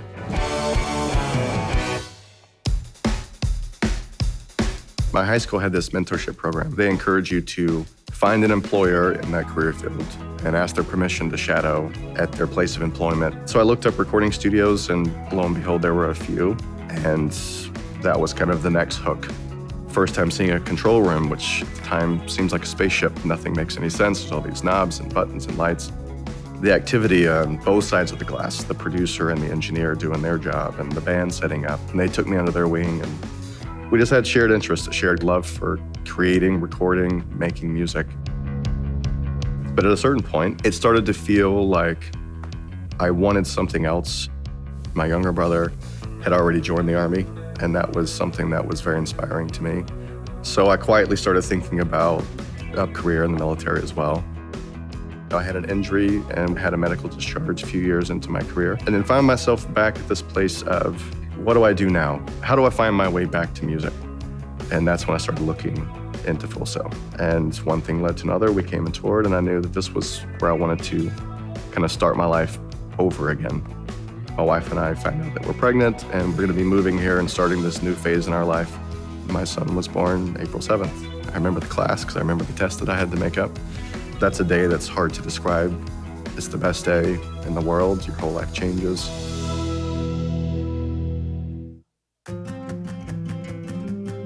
When I was about 3 months away from graduation, I got a call from my career development counselor saying that there was an engineer named Josh Goodwin who had reached out to the school, and one of the requirements was to be able to move to Los Angeles upon graduation if something were to develop. Bought a ticket and flew to LA that weekend. I just wanted to strike while the iron was hot and be like on his mind in case something were to happen. Told him I was in town as if I was just passing through. He offered to make a phone call to Record Plant to get me an interview. So I find myself at Record Plant interviewing with Rose Manchurni, and a week or two later, I get a call asking, can you come tomorrow? We're gonna give you a shot. So a year or so into this job as a staff engineer there, Rose pulled me aside and said that Gaga was gonna be booking long-term and wanted to assign me to that session. And that was really the beginning of my relationship with Gaga and her team. So you just finished the soundtrack. How do you feel? I went high. We just started to have a rapport where we could discuss the sounds, and it just felt like the same relationship I had with my bandmates when I was in college. I went on the road with her, so she would finish her sets around midnight, maybe 1, and then we'd go on the tour bus, and I had a recording rig, and we would write and record ideas till 4 or 5 in the morning sometimes. This is talking about Shallow, Record of the Year, Song of the Year. To have this where it talks about the song itself and my work with LG and Bradley, a huge moment in my career, and then a Father's Day letter from my son. I would keep these things in my journal as like a bookmark, but also just like a grounding refresher of what matters.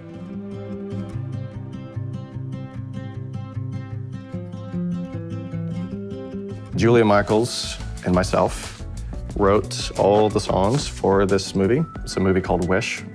And to see it come to life from storyboards to full final animation was truly an unforgettable experience. And one of my favorites is a song called Knowing What I Know Now.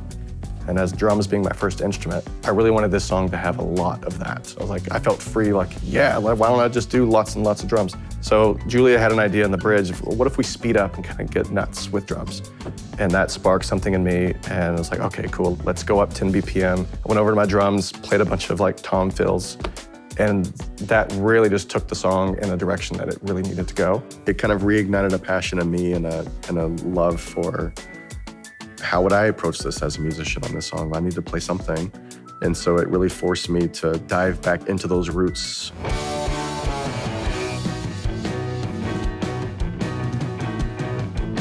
I love that I've been able to work with so many incredibly talented people, to learn so much, and to be so fortunate to be a part of things that have had impact in the world that mean something to other people.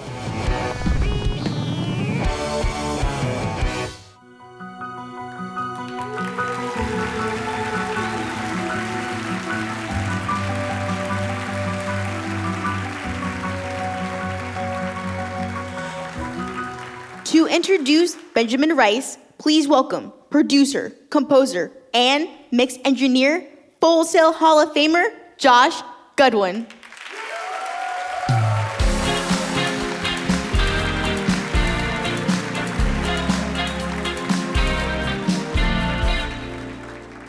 Yeah. Hello, everyone. Before we get Ben up here, we have a special message to watch. Hey, Ben. Hey, Ben. It's Jay and Eric, your best buddies from your hometown.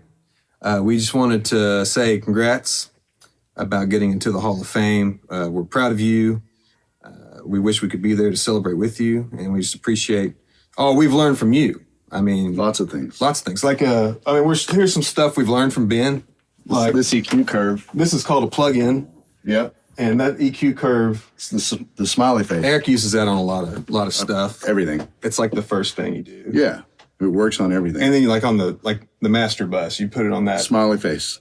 Yeah, every time. And I put on my bass guitar, I do the inverse. It sounds just really meaty, kind of funky. Yeah. That's cool. But seriously though, we're very, very proud of you. Wish we could be there, and we love you. Congrats. Benjamin, Nate here. Congratulations on being inducted into the Hall of Fame. I just wanted to say I honor our friendship. I'm so excited for you. This is truly an amazing honor. Your integrity and your work ethic are beyond reproach, so it does not surprise me that you find yourself here this evening. I just wanted to say congratulations 100 times over. I'm so sorry I couldn't share this evening with you, but I'm so happy for you. Can't wait to chat with you on the phone afterwards. I'm sure we'll have a good laugh about it. Much love. Mr. Ben Rice, I have known you and gotten to work with you since like 49 AD. Not only have we written songs for my album together and for other people's, but we have also gotten to make a whole movie together over the last 3 years. And I couldn't think of anybody better to have done it with. You are such an incredible writer, producer, friend, inside and out. And you are so deserving of what is happening today. I know you're probably like stroking your beard right now and you're in disbelief that this is happening because you feel like you don't deserve it, but you are so deserving. I hope you really take this in today and you enjoy it. I love you so much. I'm so proud of you, and I'm so happy that there's a room full of people that get to experience how special you are today. Ben, you are our heart, our gentle giant, a listener, a counselor, and a friend. You have steadfast strength and have stayed the course. I'm so proud of who you are and all you have accomplished. I love you. Ben, there's two things that stick out to me about you: your work ethic and your humility. You are so deserving to be acknowledged for all of your accomplishments, and there are no words that could express how proud I am of you. We love you.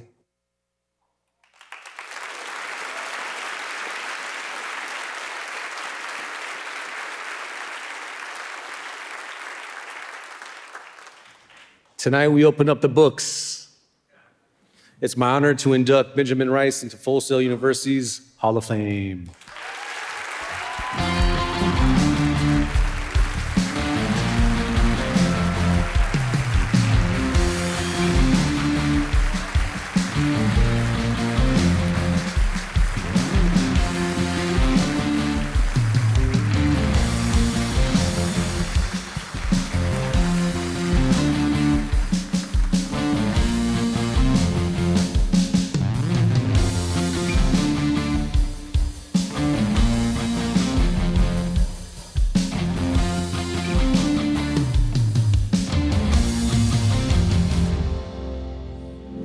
Okay. Well, that was awkward. Way too many nice things to be said about me, but I really appreciate that. I've thought a lot about what I might say or may not say, and written down a lot of things, and every time I did, it turned into something way too long. And I'd be up here forever, and my wife would fall asleep, and my kids would just say, we're supposed to go to Disney World tomorrow, can you wrap it up? So, the most important thing that comes to my mind that I just really want to say is just to shine a light on my wife.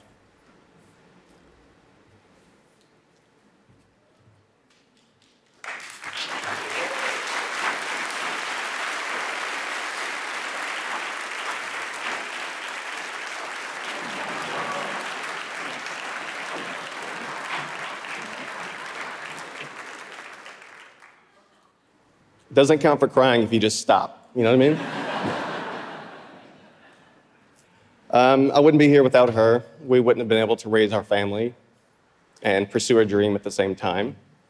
That's been difficult, but I think what I'm proud of that is that we've been able to raise our family, showing them that you can work hard and pursue something, and I'm still stopping.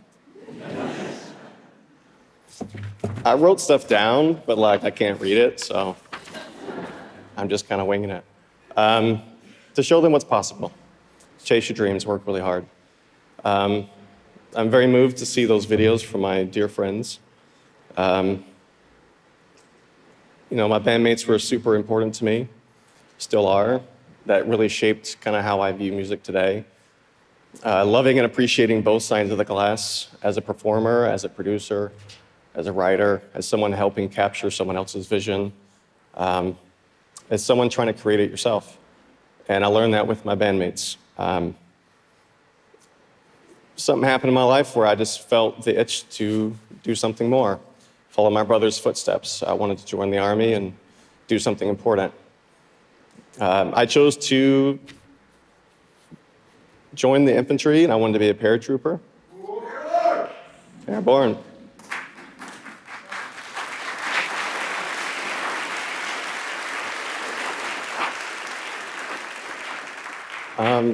And I wanted to try out for the Green Berets. That's what I wanted to do.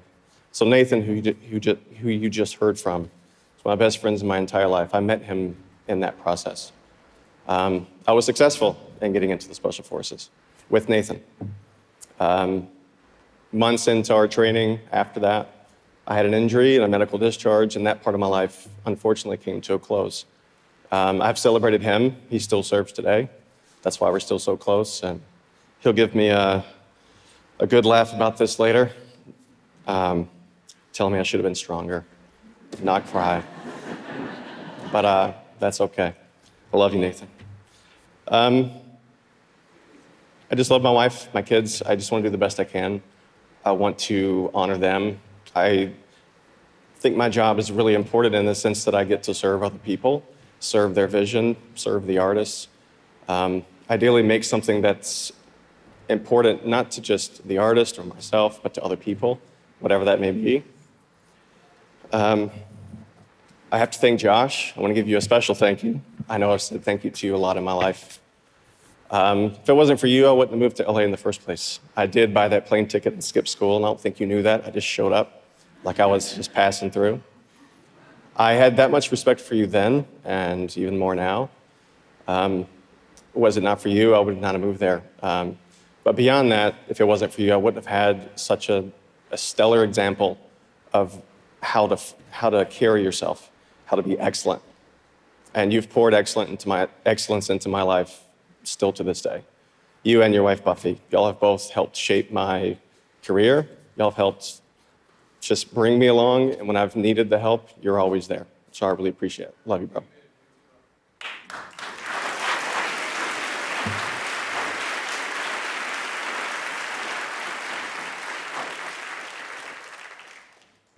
My admissions counselor's here, Kadina. It's the first person I called when I was trying to decide where I wanted to go. She brought me some of the first emails I ever sent her today, and that was really cool. And I was very embarrassed by the very lengthy emails that I was writing her. with that injury and not knowing what I was going to do next, my background was music. That was always my passion. My wife was there and was like, I know I want to go back to music. What could I do? And I Googled some schools, found Full Sail, so shout out to Google for sending me to Full Sail. I really appreciate that. But Kadena was so warm and inviting and had such empathy for me and for my story and knew I was trying to do something different and start a new chapter in my life. And so we chose to come here.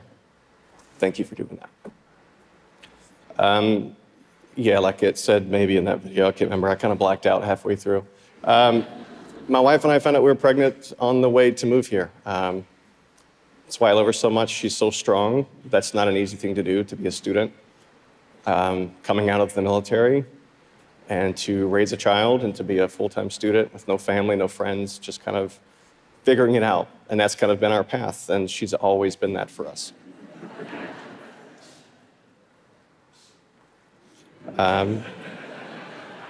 Whatever's happening, I love it. I can't see it.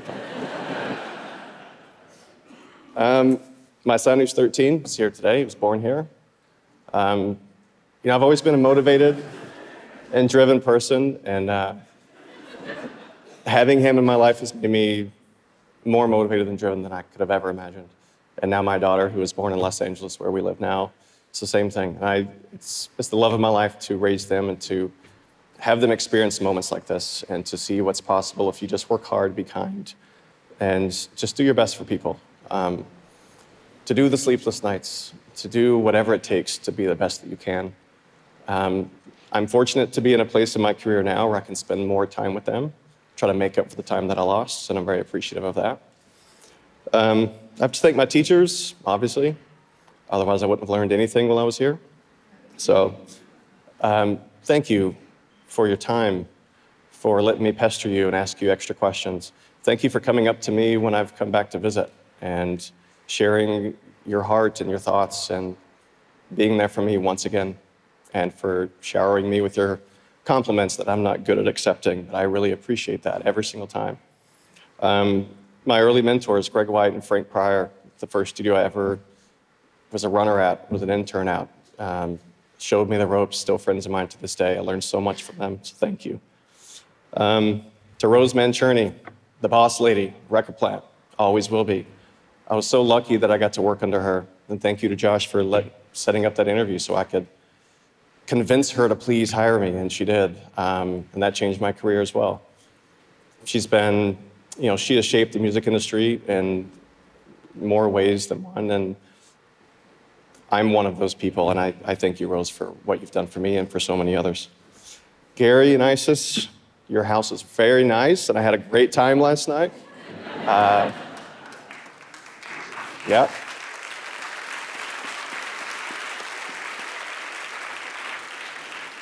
Thank you for having us in your home. Thank you for building a world where we can, the misfits, the introverts, all the things that have been said, or just where you're trying to reinvent yourself, start something new, make a calculated risk. This is a place where you can do that. Thank you for creating that for all of us. I look forward to coming back more and giving back to the students.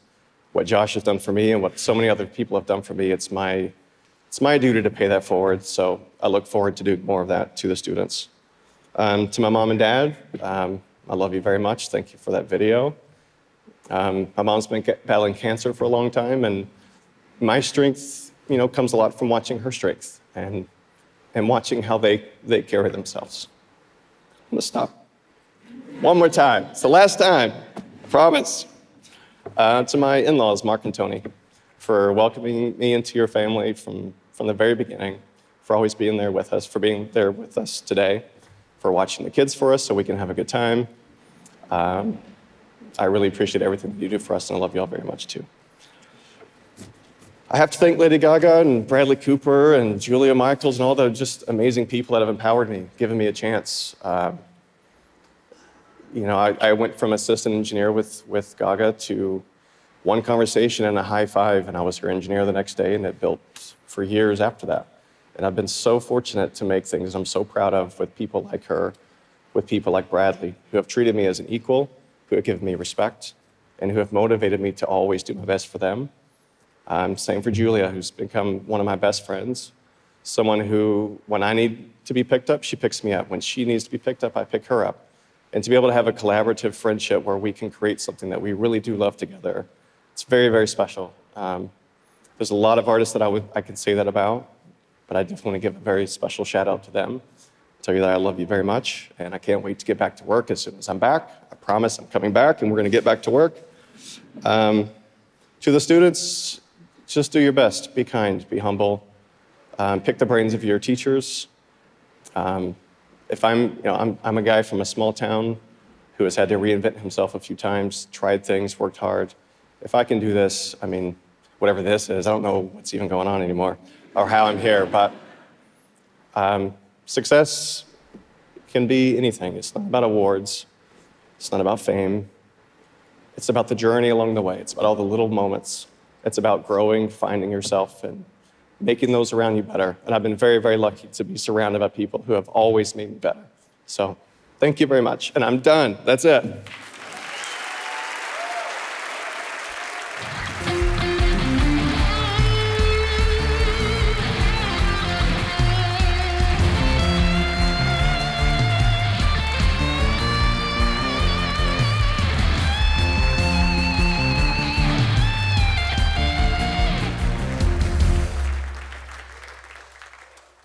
Ladies and gentlemen, if you could, please turn your attention to the screens for our last inductee. Nadine brings an absolute unique mind and heart to programming. Oftentimes, you'll get one or the other, but Nadine is that rare professional that literally uses both this and this all at the same time. About a year and a half ago, we had an amazing film emerge that originally did not do well, and that's a film called Encanto. But it finally found its audience, and with that, the music from the film became a huge viral sensation. One of those tracks to emerge, and this is important, with the audience, a song called We Don't Talk About Bruno. There wasn't a single programmer out there who had any interest in playing that record, or frankly, any music from the film, except for Nadine. And that is the unique genius of Nadine, completely understanding the moment that the film Encanto was, that the sense of family that this film talked about, she put it on. The rest is history, but again, it's an important history because starting with Nadine, I was then able to call other programmers, say, hey, look what Nadine's doing. It started with her first spin. I'll never forget it.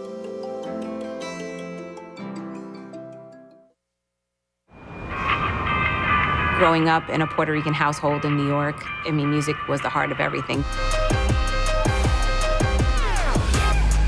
I always remember the weekends, you know, you would wake up, my mom would be cooking or cleaning and the music would be playing. I remember my dad sitting in the living room, I think at the time smoking cigarettes, because back then you did that. There are so many core memories that are wrapped up in music.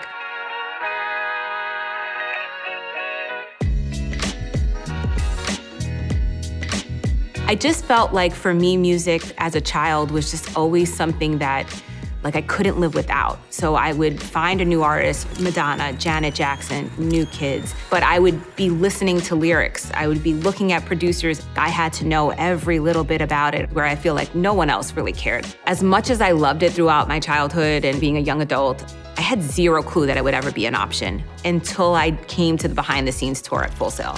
And I was just like, oh my God, like this is actually something that could be a career path. When we finally got into larger studios, being able to like sit there and like learn all of it and be more hands-on, I remember those moments being really exciting. I remember working towards this room, right? Like, cause this is the one that like everyone wants to be in. So you're kind of doing all these different things, but you work to this point, and when you're in here, you just don't want to screw up. But then you realize like, oh, I do know what I'm doing. So after graduation, I started at Power 105. My job was actually to answer phones for the on-air jocks, but I had a friend that worked in the production department. His job was to do a lot of the recorded liners with artists, and he was always really busy. I was like, well, I can help. I know Pro Tools. Go, like, get lunch. Like, I can work on these or whatever, no problem. Then all of a sudden, the program director who runs all of the radio station, Michael Saunders, he was walking by and I could see him like looking in and keep walking, but then like double back and come back and like look in the window, like, what is this girl doing?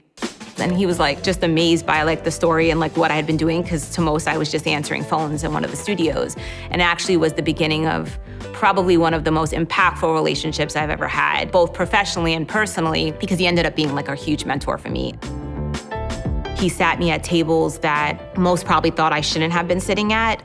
He did it to empower me and to teach me, and I learned so much during those times that I feel like that's where I kind of grew up.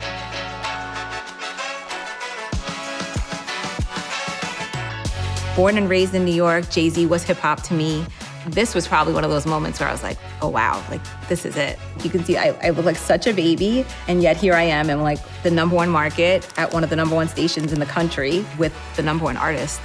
And I was blessed enough to start my career and be able to like work my way up.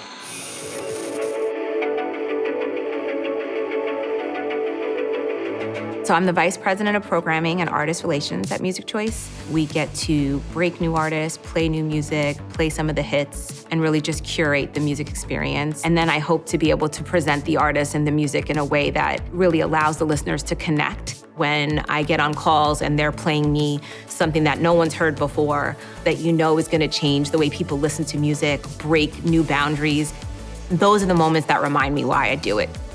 I think it's really important for women to empower each other, which is what I'm trying to do, and to have a voice for others. As a Latina in the business, a music executive, to have a voice to talk a little bit about that empowerment. I think about my daughter and I think about my son, and I feel like especially for her being a woman, and she's a mini version of me, her being able to walk the halls of Hall of Fame and being able to see mom's stuff, I hope that both her and my son will down the road be able to really reflect and be like, my mom was kind of cool. I guess I should have listened.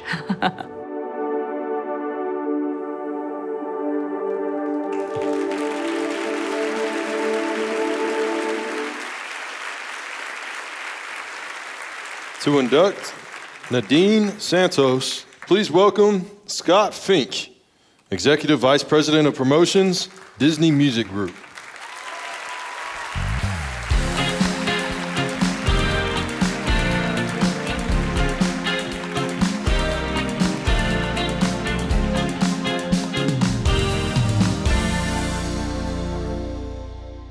I realized it's quite a thing being caught on big screens adjusting your undergarments before you come up here. So excuse me for a second. Didn't quite get that done. I'm going to go off script because I have to tell you, I didn't know anything about this before I came here, before I was invited to come here. So if I can, I'm just going to simply start with, wow. All of this, all of you, your share is incredible. Marquis, out there, you got us today. Catherine, I'm telling you, I've been this close to a full tear emoji with all of you. But I'm gonna keep it together because Nadine, your work, your incredible heart has touched countless lives, including mine. And we actually have some people who couldn't be here today, but would like to share some very special thoughts with you. Hi, my name is Michael Saunders. I'm a former coworker and lifetime friend of Naen Santos. And I'm sorry I couldn't be there in person to congratulate you, Nadine, but I just want to say a big congratulations to you on being inducted into the Full Sail Hall of Fame. I'm very proud of you, Nadine, for all of your accomplishments in working with CBS and iHeart, Clear Channel, Republic Records, Warner Records, Interscope, RCA, working with Mariah Carey and collaborating with Meghan Trainor and Taylor Swift and Jay-Z and LL Cool J. I mean, I could go on and on and on. We just don't have time for that. But just want to say to you, I'm very proud of you, honored to have been able to serve as a servant leader with you for the years that we worked together. May God continue to bless you and your family in all the endeavors that you choose to take on in the future. And congratulations on all your success as Vice President at Music Choice. Love you to pieces and congratulations. And again, to all the inductees and honorees, congratulations to you all. But Naen Santos, thank you for all that you've done for me and my family. We really appreciate you. Congratulations. Love you. Peace. Naen, congratulations on this amazing achievement. I am so honored to call you a friend and a colleague, and I wish you all the best and cannot wait to see what you do next. What's up, Naen? Dustin Lynch here. Congratulations on being inducted into the Full Sail University Hall of Fame. Man, that's just awesome. Thank you for all you do for myself and all of us country music artists and country music in general. We love you. See you soon. Hey, what's up, Naen? I just want to say congratulations on being inducted into the Full Sail University Hall of Fame. And I just want to say, thank you for all you do for artists, country music. Can't thank you enough for that. So congratulations, Hall of Fame, big deal. Well done. Hi, Nadine. From One Latina to Another, congrats on all your success and being inducted into the Full Sail Hall of Fame. Mwah, such an inspiration. Hey, Nadine. It's Lainey Wilson. Wanted to tell you congratulations on being inducted into the Full Sail University Hall of Fame. And thank you so much for all you do for us artists in country music. My dearest Nadine, congratulations on your induction into the Full Sail University Hall of Fame. What a beautiful and tremendous honor, and so deeply deserved. You have so gracefully paved a 20-year-long career, grounded and fueled in your passion and love of music and the artists that create it. As one of the artists, as one of the lucky ones that you nurtured and believed in from the very beginning, my heart thanks you. And as a fellow woman in the industry, my respect and my admiration are yours. Congratulations, Nadine. Here's to another 20 beautiful years full of music and passion. Congratulations. Nadine, congrats on being inducted into the Full Sail Hall of Fame. What? You did it. You did it. And I'm so proud of you. And you should go to bed at night and go, did it. I did that. Thank you for always supporting me and loving me. I love you. Mwah. I'm so proud of you. What's up, Nadine? Congratulations on getting inducted to the Full Sail Hall of Fame. That's amazing. Congratulations, though, and I hope all is well. You're amazing. Thanks for supporting me. You're the best. Nadine, congratulations on being inducted to Full Sail University Hall of Fame. Thank you for supporting my music through the last 15 years and for helping to represent Latinas as top music executives. Congrats and enjoy your moment.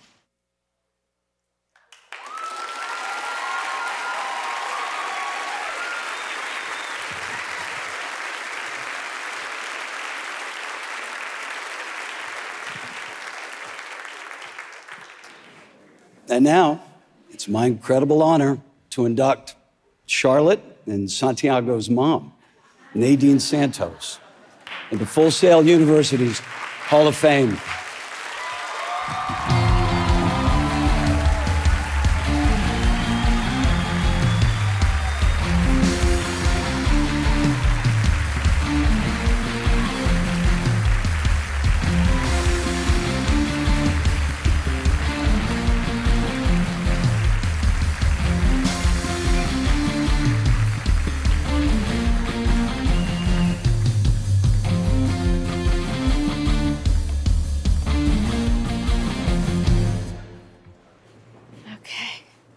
I heard about the bets too, and I was not going to be the one that fell on the way up.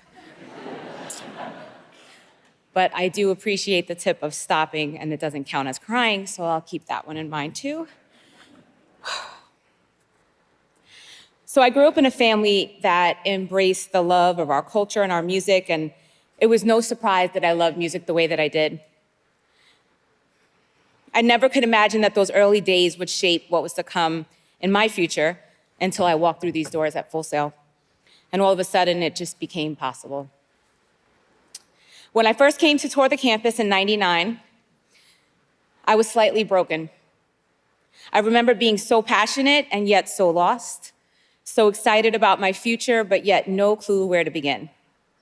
I had completed some time at a traditional university, but it left me feeling more disconnected from my dreams than when I started college. My mom and my stepdad came with me to a behind-the-scenes tour on campus, where I reconnected with the very special advisor and now friend, Aldana Harvey, who's here.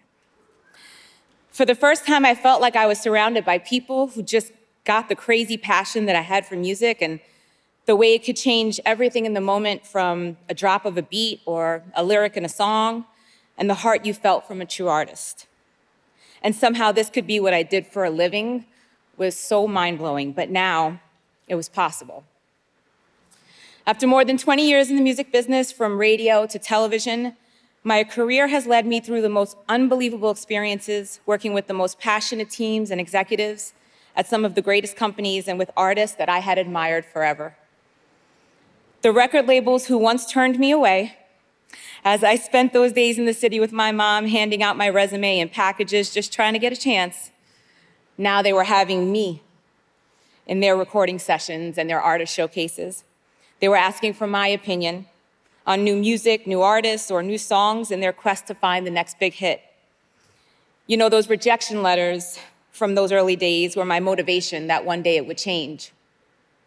That one day I would be possibly part of these stories. And because of what I learned in these buildings, with these classmates and advisors and instructors, I made those possibilities my reality.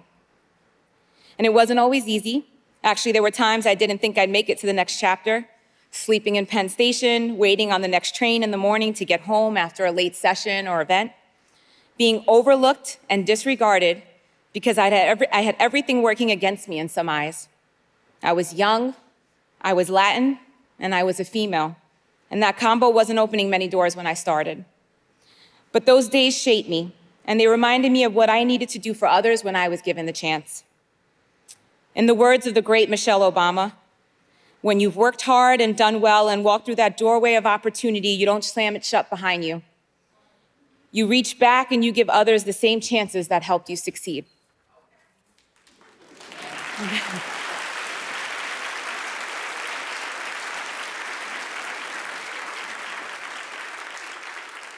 I am proud that over my years, I not only have been blessed to give back to the students here at Full Sail, sharing my own experiences at behind-the-scenes tours and events, but that I have been able to work with Full Sail graduates, and most proudly, that I've been able to hire Full Sail graduates.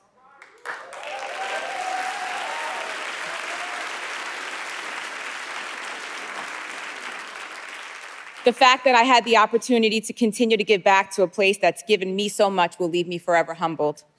So let me say thank you. Thank you to Gary Jones, Isis Jones, Jay Noble, Sean Moore, Aldana Harvey, and everyone at Full Sail University. From the students, the alumni, and staff, thank you for believing in this dream and giving us the confidence to believe in it too. Thank you to the incredible Hall of Fame Platinum Creative crew. Not many would understand the amount of work that goes into pulling off such an amazing production for this week and event, and I have so much gratitude for all you do to make today a reality. Working as a full-time mom and a boss, there aren't many days you're made to feel this special. But you changed that starting day one of my production week to today. Thank you to my now fellow Hall of Famers for letting me into your elite club. It's a privilege to have my name forever aligned with yours, and please know that that honor will never be taken for granted. Thank you to the strong women in this music industry: Sylvia Rohn, Julie Greenwald, Michelle Jublier, Brenda Romano, Christina Tancredi, and so many others that have and will continue to lead the way for us. You may not know what your impact has been on me personally, but your victories have been a guiding light through the obstacles that have been placed in my path as a woman in this business. Thank you to Scott Fink for inducting me today. Scott, you are my constant reminder that the passion for it all doesn't have to end. Your friendship and your integrity is something that I value for life, and I'm blessed to have such a mentor to share this moment with. Thank you to my friend and first real industry leader, Michael Saunders. Your lessons have guided my career every step of the way, and it continues to do so. Your words and advice stuck with me and reminded me that my voice was worth hearing. Thank you to my family and my friends, my mom, my dad and my stepdad, my sisters, Jesselyn and Bianca, my nieces, Aaliyah and Emily, for continuing to see in me gifts that I didn't often see in myself. You never doubted what I was capable of, and that was the support that I always needed to be reminded. To my husband, Christian, thank you for loving me and allowing me to be better because of your support and your daily encouragement, even through my days of crazy rants and my next big idea. You understand my passion and you continue to push me to not settle, but to dream bigger. Thank you to my amazing children. Charlotte, I want you to learn from me that there are no obstacles too big for you to reach your dreams and no rooms out of reach for you to be in.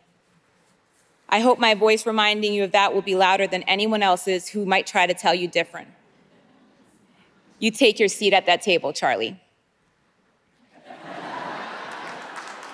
I can't wait to watch this video afterwards. Santiago, may you see that your mom excelled in positions they didn't think she could hold her own in, and she proved them wrong. You will for sure run those big meetings one day, and I will be there as your biggest supporter. But for now, thank you for being so good, and I promise you can have all of the snacks you want after the ceremony. To all the future possibilities, may this only be the beginning of so many more exciting things to come. Thank you.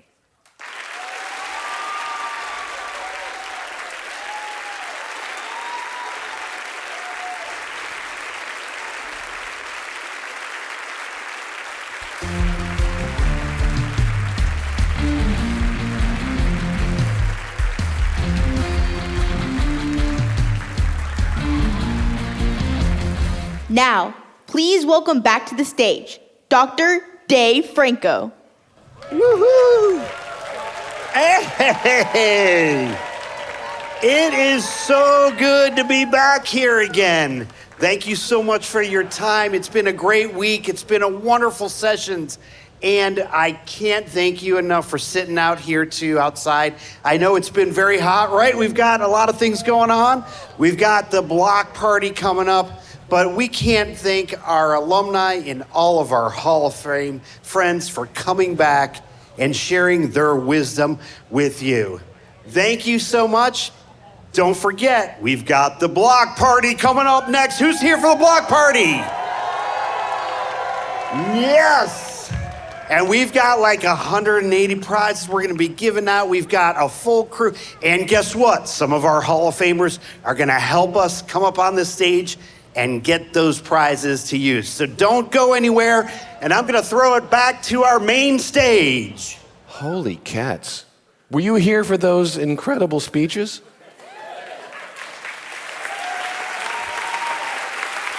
Wow. If you didn't believe in dreams before, I'm sure you do now. So I have the privilege of closing this amazing ceremony. Are you tired of sitting? Yeah, a little bit, right? Worth every second, wasn't it? Oh my goodness. I was watching backstage and the power of those stories, so real, so true, right? Amazing, just amazing. I think the dream of every educator is that your students can take a little bit of you and grow that into something very personal and very real of their own. The skill set, the persona, the career path, the dream. And every educator would like to see that student exceed and go beyond their classroom, the teacher's classroom, to watch them soar and do things. I'm stopping.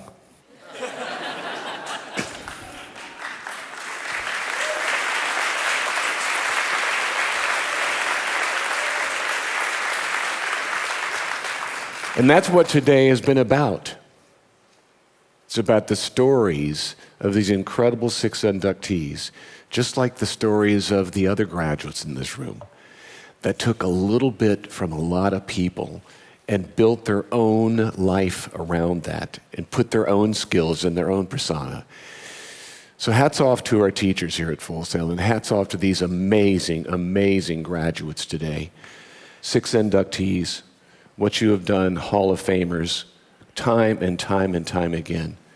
There's not a word that can encompass how you've changed lives and how you've helped us build stronger careers. So much gratitude. I will stop here so we can get on to next. I would be so tickled if everybody would join me in a massive round of applause for these inductees today.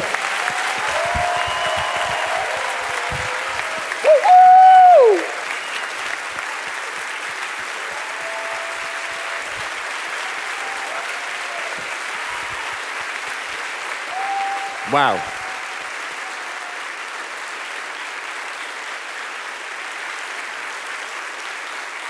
So inductees, get on up here. Come on up.